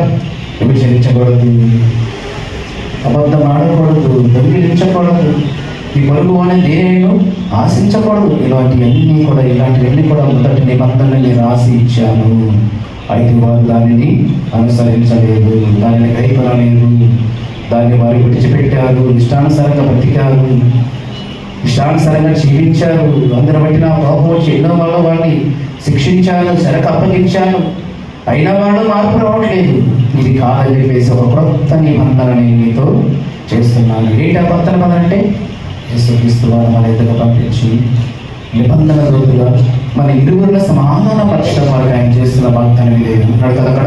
ఇదిగో నేను మీ పితరులకు చేసిన నిబంధన వంటిది కాదది, ఎందుకంటే వారితో నేను చేసిన నిబంధన వంటిది కాదది, ఎందుకంటే వారు నా నిబంధనలో నిలవలేదు కనుక నేను వారిని అలక్ష్యము చేసి తిని. ప్రభువు చెప్పుచున్నాడు, ఆ దినములైన తరువాత ఇశ్రాయేలు ఇంటి వారితో నేను చేయబో నిబంధన ఏమనగా వారి మనస్సులో నా ధర్మ విధులను ఉంచెదను, వారి హృదయం మీద వాటిని రాయుదును, నేను వారికి దేవుడైదును, వారు నాకు ప్రజలైదును, వారు ఎవడను ప్రభువును తెలుసుకొనడని తన పట్టణస్థుని గురించి అయినను తన సహోదరుని అయినను ఉపదేశం చేయడు. వాడు చిన్నల మొదలుకొని పెద్దల వరకు అందరూ నన్ను తెలుసుకుందడు. నేను వారి దోషముల విషయమై దయగలిగి ఏమన్నాడు? నేను వారి దోషముల విషయమై దయగలిగి వారి పాపములను ఇక ఎన్నడను జ్ఞాపకము చేసుకొననని ప్రభువు సెలవిచ్చుచున్నాడు. ఆయన క్రొత్త నిబంధన అని చెప్పుడు చేత మొదటిది ఏమైపోయింది? పాతదిగా చేస్తున్నాడు. ఏది పాతగిల్లి ఉడిగిపోవునో అది అదృశ్యమగుటకు సిద్ధముగా ఉన్నది. క్రొత్త నిబంధన చేయటం వల్ల పాతది ఏమైపోయింది? కనబడిపోయింది, అదృశ్యమైపోయింది, కొట్టివేయబడింది, నెరవేర్పు జరిగింది. పాత నిబంధన ప్రకారము పాపమునకు ప్రాయశ్చిత్తం కలగాలంటే రక్తాన్ని చిందించాలి, ఒక బలి పశువుని అర్పించాలి, ఒక కోడెను తీసుకెళ్ళి వధించాలి. ఆ ధర్మశాస్త్రం ఇచ్చినటువంటి ఆజ్ఞ, ఆ ధర్మశాస్త్రాన్ని కొట్టివేయడానికి వచ్చాడు యేసుక్రీస్తు, నెరవేర్చడానికి వచ్చాడు. ఎలా నెరవేర్చాడు? తన ప్రాణమును ఖైదముగా చెల్లించి. రక్తం చిందించాలన్నాడు కదా, అయితే ఈసారి పక్షులు ఇవి కాకుండా స్వయంగా తనకు తానే మనందరి నిమిత్తమై బలి పశువుగా మారిపోయి, గొర్రె పిల్లగా మారిపోయి, మనందరి నిమిత్తము వధింపబడిన గొర్రె పిల్ల ఆయను. అందుని బట్టి తండ్రికి ఏమన్నాడు? ఈ దోషములు మీ యందు నేను జాలిపడి మీ దోషములను క్షమించి ఇక ఎన్నడను మీ పాపములను నేను జ్ఞాపకం చేసుకున్నానని చెప్పాడు. అంటే ఈ నిబంధన ద్వారా మాత్రమే మనకు పాపం నుండి రక్షణ పొందడానికి అవకాశం ఉంది. ఇప్పుడు నిత్య నరకాగ్ని నుండి మనలను సంరక్షించుకోవాలంటే ముందు పాపం అనే చెర నుండి మనం బయటికి రావాలి. పాపం అనే చెర నుండి మనం బయటికి రావాలి. ఈ పాపం అనే చెర నుండి మనం బయటికి రావాలంటే దాని నుండి మనం విడిపించబడేవారట నిబంధన దూతగా, మధ్యవర్తిగా మన వరకు నియమించి లోకానికి పంపించిన యేసుక్రీస్తు వారి ద్వారా మాత్రమే, ఆయన ద్వారా మనం ఈ రక్షణ పొందుకొని నిత్య నరకాగ్ని మరణం నుండి మనం తప్పించబడాలంటే ఏం చేయాలంట? పరలోకమును దిగి వచ్చిన నిజమైన ఆహారము ఏమన్నాడు ఆయన? స్వార్థ భాషలో ఏమన్నాడు? జీవాహారము. చూడండి, యోహాను సువార్త 6వ అధ్యాయం. అందుకు యేసు వారితో ఇట్లా, నేను జీవాహారము నేనే, నా ఎదుకు వచ్చేవాడు ఇదిగో ఏ మాత్రం ఆకలి కొనడు, నా ఎదు విశ్వాసం ఉంచువాడు ఎప్పుడు తప్పికొనడు. మీరు నన్ను చూచి ఉండయు విశ్వసింపుకున్నారని మీతో చెప్పి తిని తండ్రి నాకు అనుగించి వారందరూ నా ఎదుగు వదరు, నా ఎదుగు వచ్చి వాడిని నేను ఎంత మాత్రమును బయటకు త్రోసివేయను. ఇదిగో నా ఇష్టము నెరవేర్చుకున్నకు నేను రాలేదు, నన్ను పంపిన వారి చిత్తము నెరవేర్చుటకే పరలోకముండి దిగి వచ్చి తిని, పరలోకముండి దిగి వచ్చి తిని. 40వ వచనం, కుమారుని చూసి అందు విశ్వాసం ఉంచు ప్రతివాడు నిత్య జీవం పొందటి నా తండ్రి చిత్తము అంత్యకాలమున నేను వారిని. నా తండ్రి చిత్తం ఏంటి? నా తండ్రికి ఉన్న ఇష్టం ఏంటి? నా తండ్రి యొక్క ప్రణాళిక ఏంటి? ఎవడు కూడా నశించకూడదు, ఎవడు కూడా నిత్య నరకానికి వెళ్ళకూడదు. అందరూ మారు మనసు పొందాలి, అందరూ నిత్య జీవాన్ని పొందుకోవాలి. అది నా తండ్రి యొక్క ప్రణాళిక. ఆ ప్రణాళికను ఆయన జ్ఞాపకం చేసుకొని ఆయన ప్రణాళికను నెరవేర్చడం వరకే నన్ను నిబంధన దూతగా మీ మధ్య పంపించాడు. కానీ మీరు నన్ను నమ్మరా? మీరు నమ్మితే ఎందుకు అంటున్నాడు? మీరు నన్ను నమ్మితే నిత్య జీవము, కుమారుని విశ్వాసం ఉంచువాడే నిత్య జీవము గలవాడు. పునరుద్ధానమందు నేను వారిని లేకపోతున్నా. మీరు నన్ను నమ్మరా? నేను పరలోకుడు దిగి వచ్చాను, మీరు ఆరాధిస్తున్న ఆ తండ్రి నన్ను పంపించాడు మీ వద్దకు. ఆయన మాటలు నమ్మట్లేదు, ఆయన బోధన విశ్వసించట్లేదు, ఆయన అనుసరించట్లేదు. ఆ రోజు యూదులు దయ్యం పెట్టిన వాడు అంటున్నారు, ఏమిటి వ్యభిచారులతో సహవాసం చేసేవాడు అంటున్నారు, త్రాగుబోతు దగ్గరతో బస చేసేవాడు అంటున్నారు. మరి యేసు పుట్టిన వాడు కదా, నీవేంటి పరలోకుడు దిగి వచ్చినావు అంటున్నారు. ఆయన బోధన నమ్మట్లేదు, ఆయన సందేశాన్ని ఎవరు విశ్వసించలేదు. అయితే అంటున్నాడు అప్పుడు దేవుడు యేసుక్రీస్తు వార్తించుకున్న మాటది ఏమంటున్నాడు? కుమారుడు చూసి ఆయన విశ్వాసం ఉంచే ప్రతి వాడు నిత్య జీవం పొందటి నా తండ్రి చిత్తము అంత్య దినమన నేను వారిని లేపుతున్నానని చెబుతూ కనుక పరలోకుని దిగి వచ్చిన ఆహారం అని ఆయన చెప్పినందున యూదులు ఆయన గురించి సెలవు కొనచ్చు అంటున్నారు. ఈయన యేసు కుమారుడైన యేసు కాడా? ఈయన తల్లిదండ్రులు మనం ఎదుగు, మనకు తెలియదా వారి తల్లిదండ్రులు? ఏంటంటే మన పరలోకం దిగి వచ్చిన అంటున్నాడు. మరేమో కదా ఈయన పుట్టింది, ఆయన తండ్రి యేసు కదా, వాళ్ళ సహోదరం అంతా ఉన్నారు కదా. మరి ఏంటంటే ఇలా చెప్తున్నాడు? నమ్మారా? నమ్మలేదని. ఎన్ని వాగ్దానాలు చేశాడు దేవుడు, ఎంతమంది ప్రవక్తలతో చెప్పాడు, నేను భక్త నిబంధన చేయబోతున్నాను, భక్త నిబంధన చేయబోతున్నాను. ఏమిటి? పాత నిబంధనలు ఉన్నటువంటి సమస్తాన్ని కూడా నెరవేర్చడానికి నా కుమారుడు వస్తాడు, ఒక భక్త నిబంధన మీతో చేస్తాడు, మిమ్మల్ని నేను కాపాడుకుంటాను, పాపలని మిమ్మల్ని విమోచించడం వరకు ఒక రక్షకుడు. ఎన్ని ప్రవచనాలు, ఎంతమంది ప్రవక్తలు చెప్పినా, ఎన్ని ప్రవచనాలు చెప్పినా వారు విన్నారా? నమ్మలేదండి. అందుకే కుమారుడి విశ్వాసం ఉంచితే తప్ప వాడు యూదులైనా కానీ, ఇశ్రాయేలు కానీ, గ్రీసులైనా ఎవడైనా కానీ యేసుక్రీస్తును నమ్మకపోతే వారికి నిత్య రాజ్యము లేదు, పునరుద్ధానము లేదు. అందుకన్నాడు ఎవరైతే ఈ రక్షణలో నుండి, ఈ పాపముల నుండి విడిపించబడి రక్షణ పొందుకున్నటువంటి వారు ఆ నిత్య స్వాస్థ్యాన్ని రుచి చూడాలంటే, నిత్య స్వాస్థ్యానికి మనం అందరం కూడా వెళ్ళాలంటే ఎవరన్నా కూడా నిజమైన ఆహారం నేనే కనుక. చదవండి కింద మాటలు ఎవరాడు 47 చూడండి అమ్మ. 47 విశ్వసించువాడే నిత్య జీవం గలవాడు, జీవాహారము నేనే. మీ పితరుడు అరణ్యములో మన్నాను తినను చనిపోయి, దీనిని తిన్నవాడు చావకున్నట్లు పరలోకమును దిగి వచ్చిన ఆహారం ఇదే.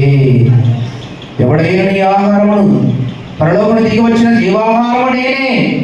ఎవడైనా ఈ ఆహారం భుజించితే వాడు ఎల్లప్పుడూ జీవించను. మరియు నేను ఇచ్చే ఆహారము లోకమునకు జీవన కొరకైన నా శరీరం అని నీతో నిశ్చయముగా.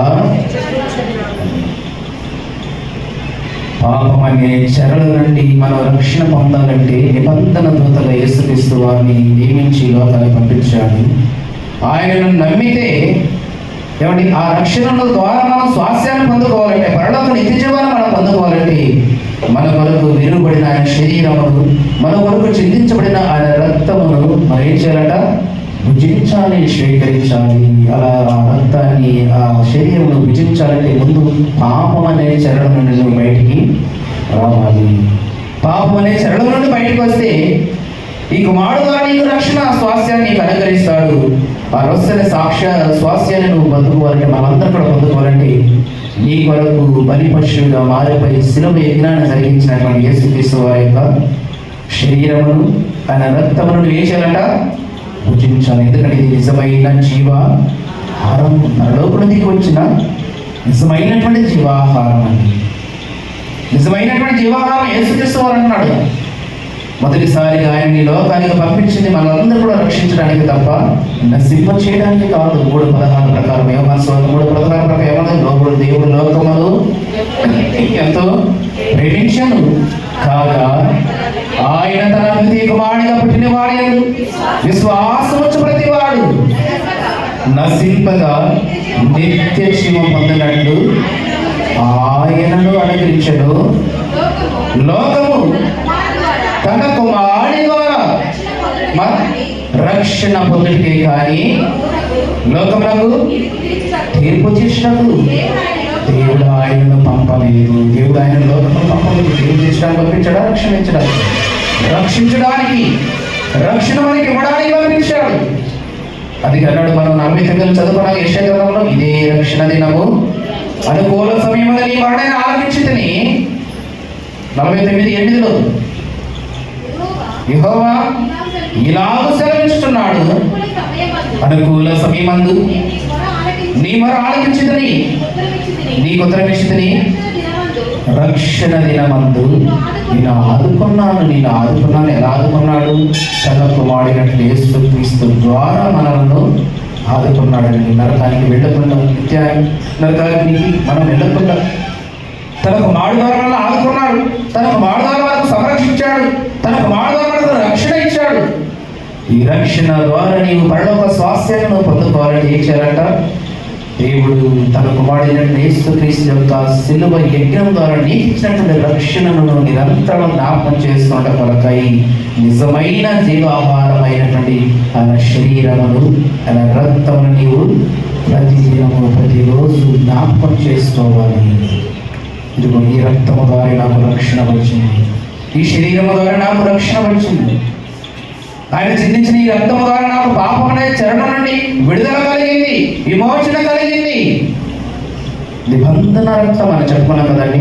ఏ రక్తం అంటే అది నిబంధన రక్తము. నిబంధన చేశాడు కదా, ఎప్పటికీ నేను మీ దోషములను పాపములను జ్ఞాపకం చేసుకుని నీ తండ్రి మనతో చేసిన నిబంధన రక్తమే యేసుక్రీస్తు వారి యొక్క శరీరము, ఆయన రక్తము. దీనిని మనం ఏం చేయాలట? స్వీకరించాలి. రక్షణ పొందిన మనమందరం కూడా దాన్ని మనం భుజించాలి. అది స్వీకరిస్తేనే మనకు నిత్య జీవము, అది స్వీకరిస్తేనే మనకు నిత్య స్వాస్థ్యము. అందుకన్నాడు, నేను నిజమైన జీవాహారము, దీనిని తినేవాడు చావకున్నట్లు పరలోకుడికి వచ్చిన ఆహారము ఇదే. పరలోకుడికి వచ్చిన ఆహారం ఇదే.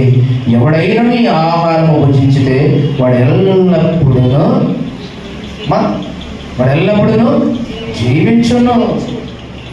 రక్షణ ఒకటి పొందుకుంటే కాదు, రక్షణ పొందిన నీవు ఆయన శ్రమ, మరణ, పునరుద్ధానమును నిరంతరము కూడా జ్ఞాపకం చేసుకునేలాగున ఆయన యొక్క రక్తమును, ఆయన శరీరమును ప్రతిదినము మనం భుజించాలి, ప్రతిదినము మనం జ్ఞాపకం చేసుకోవాలి. ఈ రక్షణ లాగున మనం కొనసాగిస్తూ ఈ విశ్వాసాన్ని, భక్తిని మనం కాపాడుకుంటూ నిజమైనటువంటి ఆహారం మనం స్వీకరిస్తూ ఈ మరణానంతరం ఈ దేహాన్ని విడిచిన తర్వాత మీరు అనుకున్న లోకానికి మీరు చేరాలంటే మీరు నమ్ముకున్న ఈ భక్తిని, యేసుక్రీస్తు ద్వారా మీరు సంపాదించుకున్న ఈ రక్షణను చివరి వరకు మీరు దానిని జాగ్రత్తగా చేయాలట, కాపాడుకోవాలి. జాగ్రత్తగా దాన్ని కాపాడుకోవాలి.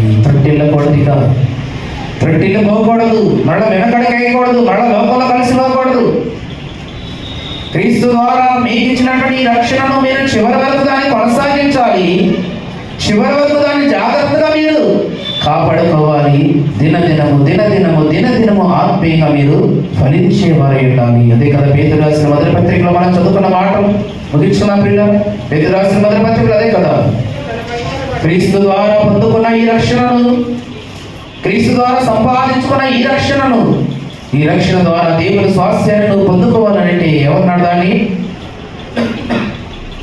పేతురు రాసిన మొదటి పత్రిక మొదటి అధ్యాయం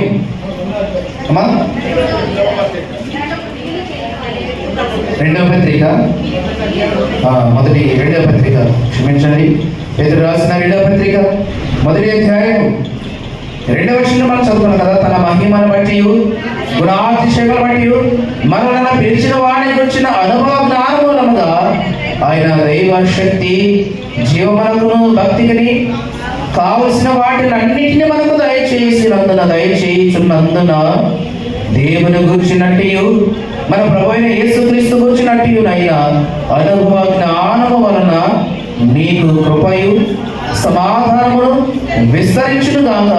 ఆ మహిమ గుణాతిశయములను బట్టి ఆయన మనకు అమూల్యమును అత్యధికములైన వాగ్దానములు అనుగ్రహించున్నాడు. దురాశను అనుసరించిన వలన లోకమున్న భ్రష్టత్వమును ఈ వాగ్దానముల మూలముగా మీరు తప్పించుకొని దేవ స్వభావమునందు పాలివారు మగునట్లు వాటిని అనుగ్రహించును. ఆ హేతువు చేతనే మీ మట్టుకు మీరు పూర్ణ జాగ్రత్త గలవారై మీ విశ్వాసమునందు సద్గుణమునందు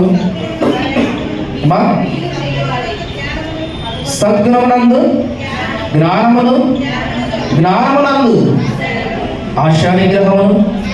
ఆశానిగ్రహమునందు సహవాసమునందు భక్తి యందు సహోదర ప్రేమయందు దయను అమర్చుకొనడి. ఇవి మీకు కలిగి విస్తరించినలా అవి మన ప్రభు అయిన యేసుక్రీస్తును గూర్చిన అనుభవ జ్ఞాన విషయములలో మిమ్మల్ని సోమరులనైనను నిష్ఫలులైన కాకుండా చేయును. ఇవి ఎవరికి లేకపోవునో వాడు తన పూర్వ పాపములకు శుద్ధి కలిగిన సంగతి మరచిపోయి గ్రిడ్డివాడును దురదృష్టి లేని వాడను. అందువలన సహోదరులారా, మీ పిలుపును ఏర్పాటును నిశ్చయం చేసుకున్నట్టు మరి జాగ్రత్త పడుడి. మీరింటికైనా చేయవారైతే ఎప్పుడను ఈ రక్షణను చివరి వరకు నువ్వు కొనసాగిస్తూ దేవుడు వచ్చేంత వరకు, లేదా ఈ దేహాన్ని విడిచేంత వరకు యేసుక్రీస్తు నిబంధన దూత ద్వారా నీవు పొందుకున్న ఈ రక్షణను కొనసాగిస్తూ, ఈ రక్షణను స్వీకరిస్తూ, తన శరీరం అనే భోజనము, తన రక్తం అనేది పానముగా నువ్వు చేస్తూ నీవు పొందుకున్న ఈ వాగ్దానం, నువ్వు పొందుకున్న ఈ రక్షణను జాగ్రత్తగా నువ్వు కాపాడుకుంటూ విస్తరించాలంటే ఒకదానికొకటి ఆత్మ సంబంధమైన క్రియలలో నువ్వు ఏం చేయాలట? సద్గుణములు, ఆశ నిగ్రహములు, మంచితనములు, ఇవన్నీ కూడా ఒకదానికొకటి నువ్వు ఉన్నంత కాలం ఏం చేయాలట? విస్తరించాలి. అంటే ఆత్మ సంబంధమైన ఫలములు నీలో కనబడాలి.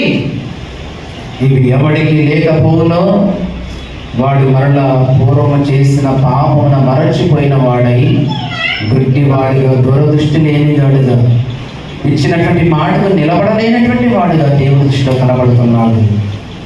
మీరు అలా ఉండకూడదు. మీరైతే ఇంటి క్రియలు చేయవారై, ఎవరడు అక్కడ? ఎప్పుడును తొట్టెలను మీరు ఇంటి క్రియలు ఖచ్చితంగా మీరు చేయగలిగిన వారైతే, ఈ గుణ లక్షణాలన్నీ కూడా మీలో ఉండగలిగిన వారైతే ఎవరిలో ఉంటాయి? ఇవన్నీ కూడా యేసుక్రీస్తు ద్వారా రక్షణలో పొందుకున్నటువంటి మన అందరినీ ఇవి కనబడాలి. ఇవి కనబడటం లేదు అని అంటే మరలా మీరు పూర్వపు దశకు వెళ్ళిపోయారు, మరలా పాత జీవితానికి వెళ్ళిపోయారు, మరలా పాప స్థితిని, పాత జీవితాలను మరలా జ్ఞాపకం చేసుకుంటుంది. కళ్ళుండి కూడా చూడలేనటువంటి గట్టివాడుగా మనం బ్రతుకుతున్నాము. అలాంటి స్థితి ఎవరిలో ఉంటారో వాళ్ళందరూ కూడా ఇప్పుడు దేవుడు చెప్తున్నటువంటి మాట దాన్ని విడిచిపెట్టాలంటున్నాడు. ఎవరి రక్షణ పొందుకున్నటువంటి నీవు, ఈ శ్వాసాన్ని పొందుకున్నటువంటి నీవు, ఉన్నతమైన లోకాన్ని నీవు అందరం కూడా మనందరం కూడా పొందుకోవాలంటే మీరేం క్రియేట్ చేయాలంట? సత్యనమును, ఆశ నిగ్రహమును, వీటన్నిటిని కూడా ఒకదానికి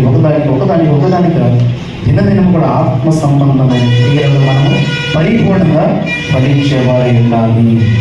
అలా ఉంటే నిరక్షణ స్వాస్థ్యాన్ని మనమందరం కూడా ఖచ్చితంగా సంపాదించుకోవడానికి యోగ్యత కలిగిన వారమై ఉంటాం ప్రియులారా. అందుకే దేవుడు మనతో చేసిన నిబంధన ఇదే.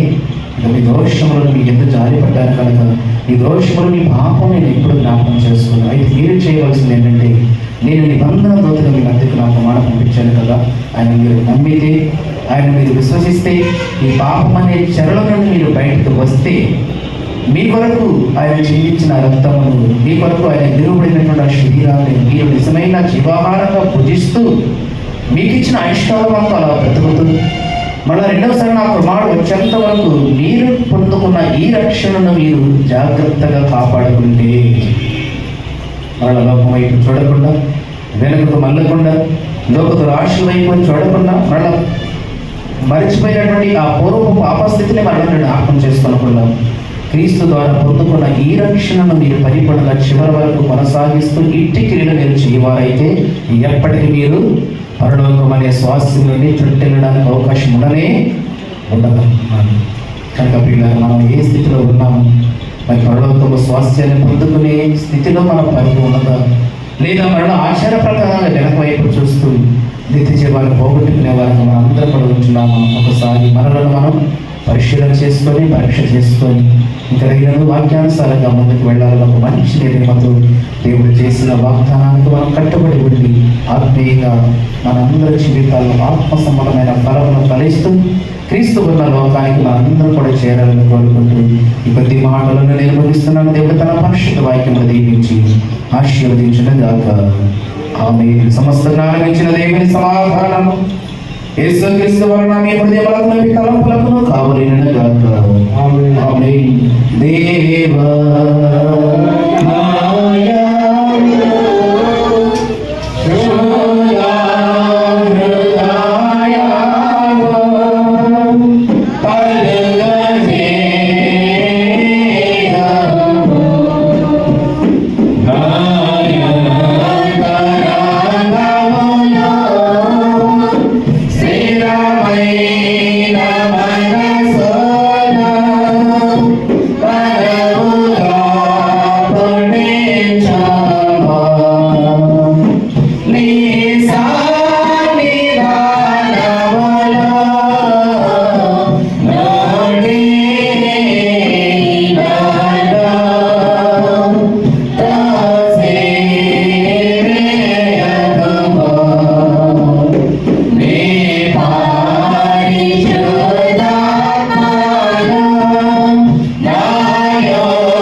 సమయంలోని వెనుకబడి కానుకలు ఉన్నవారు, కృతజ్ఞత కానుక వారు దయచేసి ముందుకు అయితే ప్రార్థించుకుంటాము. ఎవరికి దయచేసి ముందుకు రండి.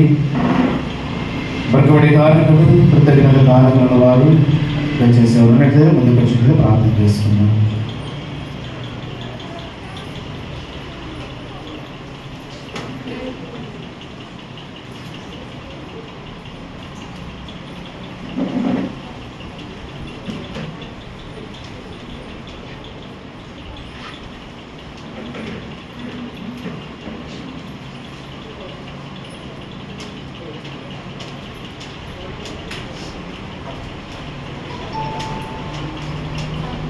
ప్రార్థించుకున్నాము. తల వచ్చి ప్రార్థిస్తున్నాము.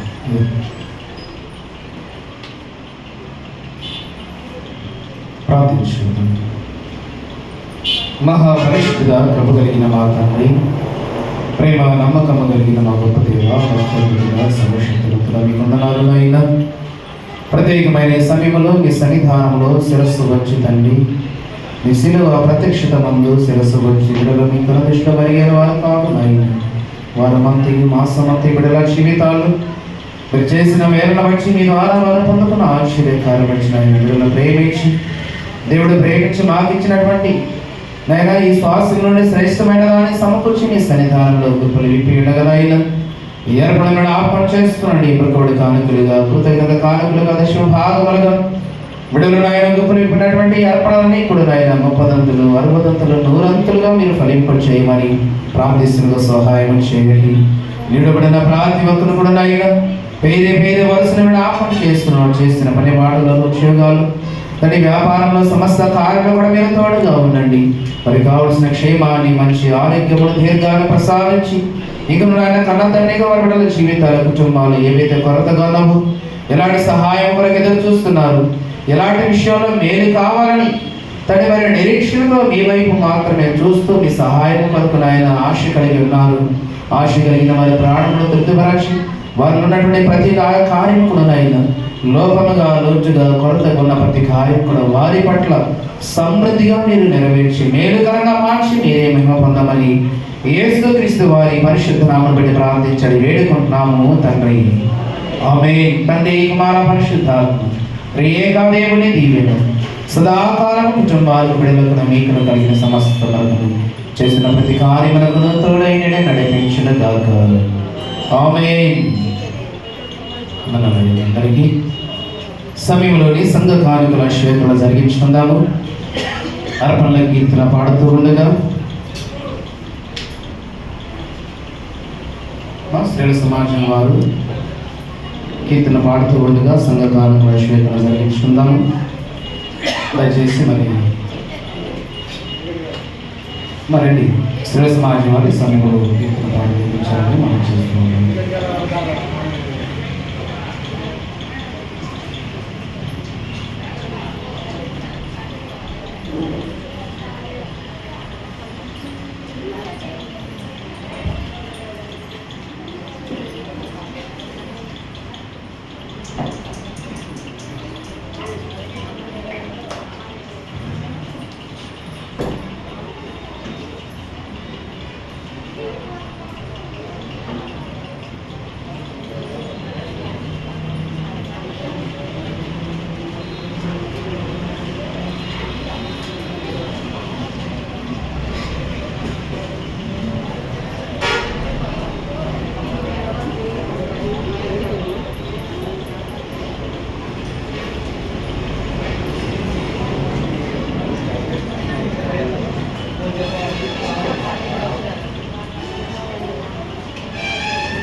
ధనలోన ధనధాన్యములు నీయగా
సంఘ ప్రకటనలు మన మధ్యలో ఉన్నటువంటి తెలియజేయవలసిందిగా ప్రేమతోని ముందుకి ఆహ్వానిస్తున్నాను.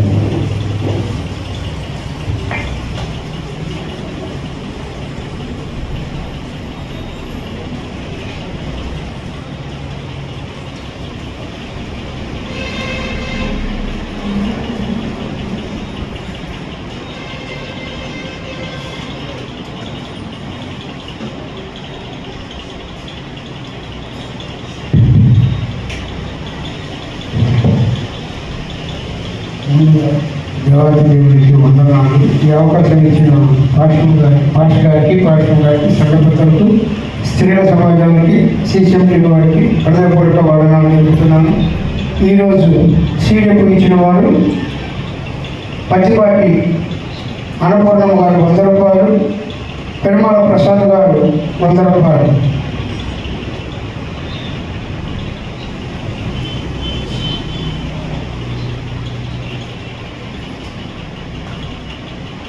వీళ్ళలో మంచిది. మరి సీడెప్ ఇచ్చినటువంటి కుటుంబాల పక్షంగా మనందరం కూడా ప్రార్థనలు జ్ఞాపకం చేసుకొని మనం చేస్తున్నాను.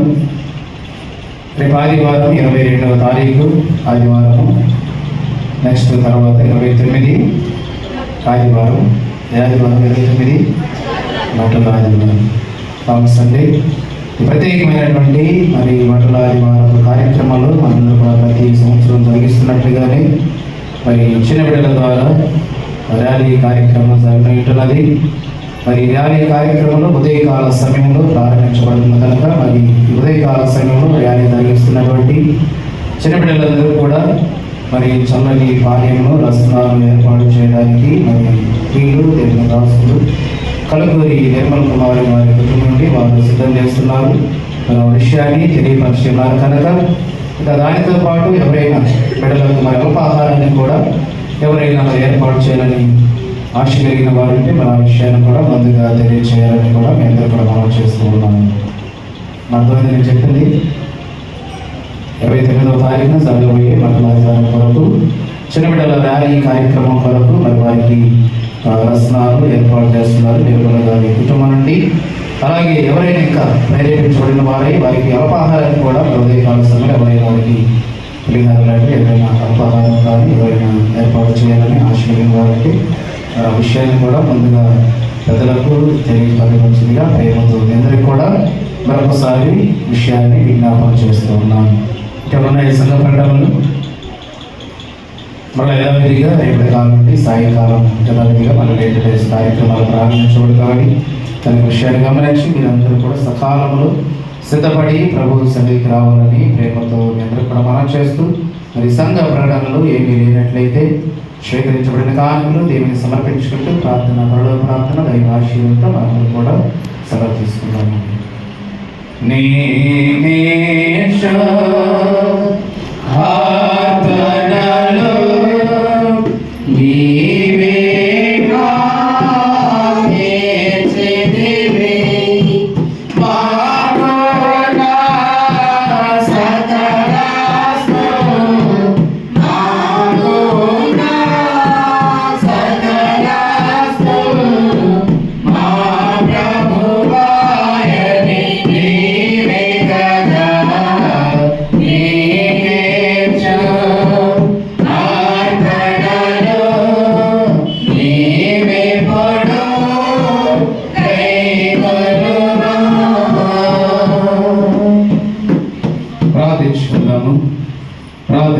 ప్రార్థన దైవాశీర్వాదంతో మొదలు కూడా సలహా తీసుకున్నాను.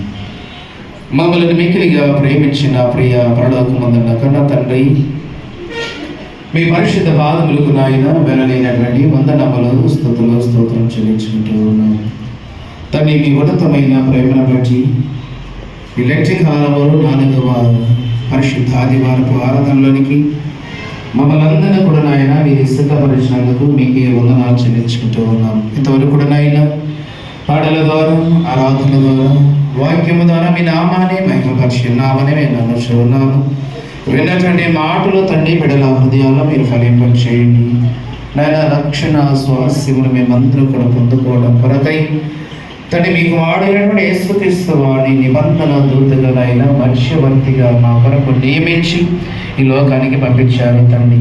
పాపమనే చెరల నుండి బానిసత్వం నుండి ఆయన మమ్మల్ందరినీ కూడా కాపాడడం కొరకై మీకు వాడునాయన నిబంధన దూతగా నియమించి ఉన్నారు తండ్రి.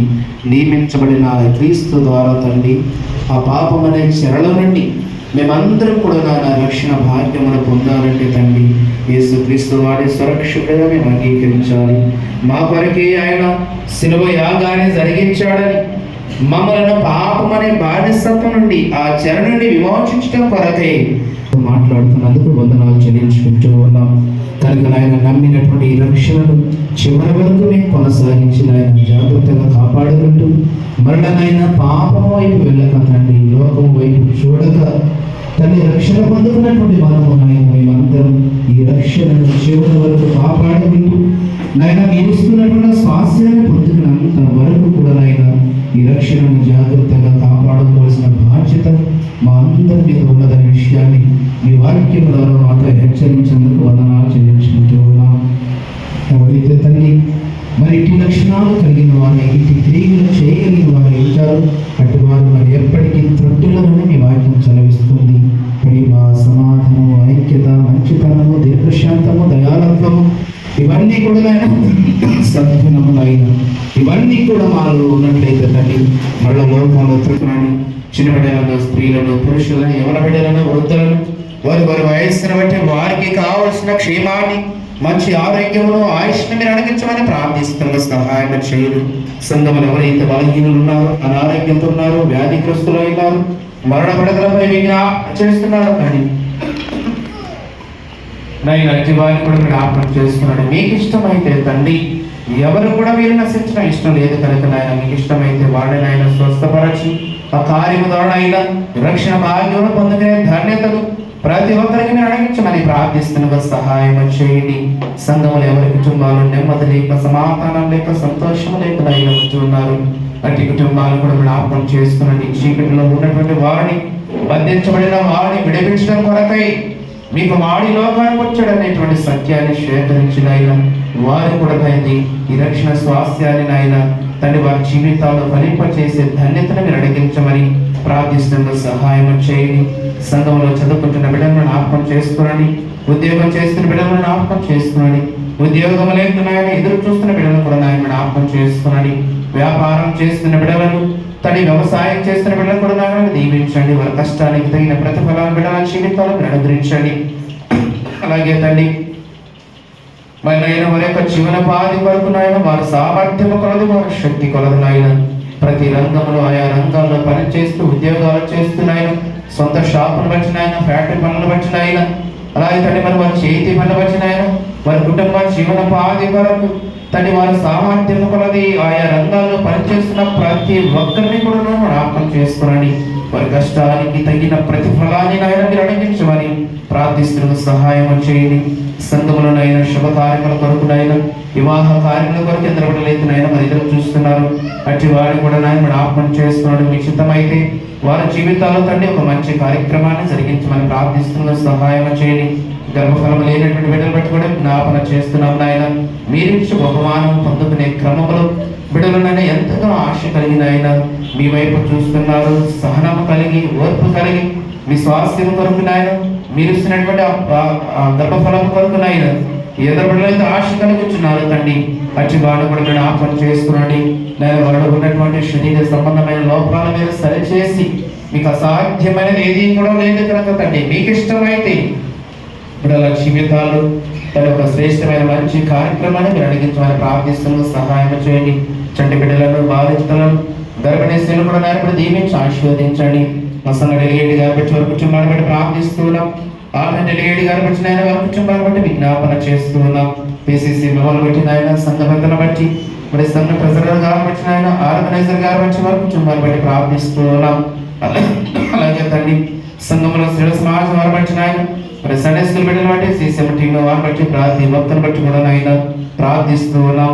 తండ్రి సంఘం యొక్క క్షేమాభివృద్ధి కొరకు, సంఘం యొక్క తండ్రి ఆత్మీయత కొరకు నాయన సంఘము వాక్యమందు ప్రతిఫలింప చేయాలని నియమించబడిన వీరందరి చేతనైన వారి వారి ధర్మాన్ని నెరవేరుస్తూ నమ్మకంగా పరిచయం జరిగిస్తూ ఈ సంఘాన్ని ఒక సార్వత్రిక సంఘముగా ముందుకు తీసుకువెళ్ళే క్రమమును వారు చేస్తున్న ప్రతి పనిలో కూడానైనా మీరు తోడుగా ఉండండి. సంఘముల సమాధానంలో ఐక్యతను మీరు దయచేయమని ప్రార్థిస్తూ ఉన్నాం. అన్నదమ్ముల మధ్యను, అక్క చెల్లెల మధ్యను, నేను అత్త గోడల మధ్యను, ఆయన సంఘ విశ్వాసుల మధ్యను, సంఘ పెద్దల మధ్యను సమాధానము నాయన, సహవాసము కరువైనటువంటి పరిస్థితి తండ్రి. అటువంటి నాయన పరిస్థితులు మేమందరం కూడా ఉంటూ ఉండగా మీ వాక్యం ద్వారా మమ్మల్ని హెచ్చరించండి, మీ వాక్యం ద్వారా బలపరచండి, మీ వాక్యం ద్వారా మమ్మల్ని అందరూ కూడా నాయన ఒక కుటుంబముగా సమకూర్చమని ప్రార్థిస్తున్న సహాయం చేయండి. మా సంఘ బిడ్డల ద్వారా ప్రాంతాల, పట్టణాల, దేశాలు నాయన మరి చదువు నిమిత్తమై, ఉద్యోగాల నిమిత్తమై, వ్యాపార నిమిత్తమై, అధికార నిమిత్తమై తండ్రి మరి ఏ ప్రాంతాల్లో ఉన్నా, ఏ స్థలంలో ఉన్నా తండ్రి మీకు ఆపుదల సంరక్షణ బిడ్డలైనా మేలుకరంగా అనుగ్రహించమని ప్రార్థిస్తున్న సహాయం చేయండి. దేశ నాయకులను, రాష్ట్ర నాయకులను జ్ఞాపకం చేసుకునండి. ప్రజలు ప్రేమించి వారికి ఇచ్చిన అధికారాన్ని దుర్వినియోగపరచగా ప్రజల క్షేమాభివృద్ధి కొరకునైనా మరి మంచి కార్యక్రమాలు ప్రజల అవసరతలు తెలుసుకొని వారి పట్ల మేలైన కార్యక్రమం జరుపులాగున రాజులకును, జ్ఞానులకును తెలివిని, వివేచన మీరు అడిగించమని ప్రార్థిస్తున్న సహాయం చేయండి.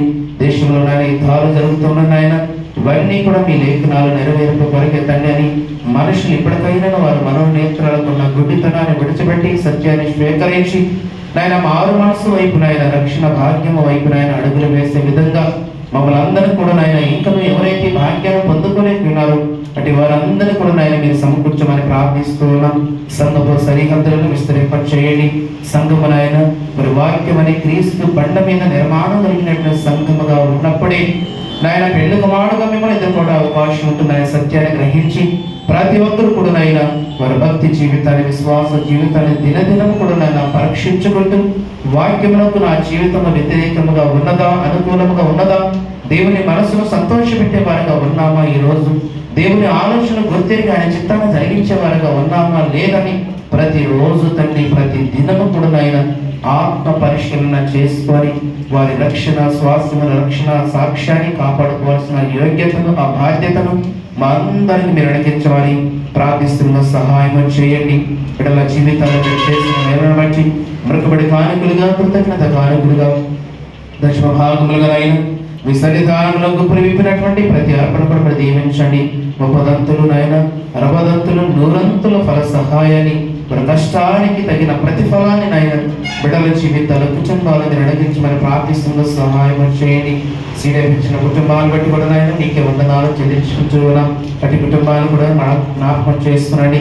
అలానైనా మరి గుప్పులు బియ్యాన్ని తీసుకొచ్చినటువంటి బిడ్డలు కూడా సమృద్ధికరమైన దీవెనలతో నాయన మీరు నింపి నడిపించమని ప్రార్థిస్తున్న సహాయం చేయండి. ఎందరు బిడ్డలైతే నాయన ఈ పరిశుద్ధ ఆదివారం ఆరాధనలో నాయన పారిభాగస్తులు అవ్వలేకపోయారు, రాలేక వెనుకబడి ఉన్నారు తండ్రి. అటు వారిని కూడా నాయన దయతో మీరు క్షమించి మరి యొక్క పర్యాయం మీ శరీరానికి రావడానికి అటు వారిని కూడా నాయన అవకాశం మీరు అడిగించమని ప్రార్థిస్తున్న సహాయం చేయండి.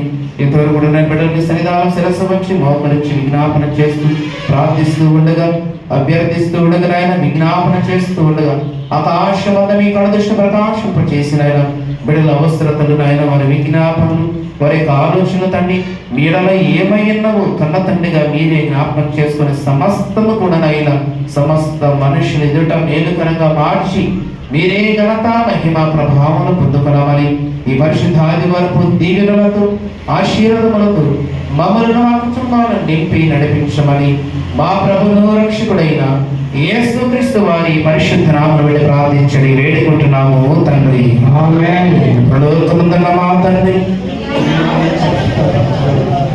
రాజ్యము వచ్చునుగాక, నీ చిత్తము పరలోకమందు నెరవేర్చినట్లు భూమి నెరవేరునుగాక. మాకు ఆహారాన్ని దయచేయండి, బడల ప్రార్థన చేసి సాక్ష్యం ఇచ్చిన ప్రకారం మా పాపం క్షమించు, శోధనలకు దీర్ఘాయుష్యము తప్పించు. రాజ్యము, శక్తియు, మహిమై నిరంతరము కూడా నీవైనావు తండ్రి. ఆమేన్. ప్రభువు నిన్ను ఆశీర్వదించుకున్న కాపాడుగాక. ప్రభు నీకు తన సన్నిధి ప్రకాశింపజేసి నిన్ను కరుణించుగాక. ప్రభు నీ మీద తన సన్నిధి కాంతులు దీంపచేసి నీకు సమాధానము కలుగు చేయగాక.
అందరికీ వందనాలు.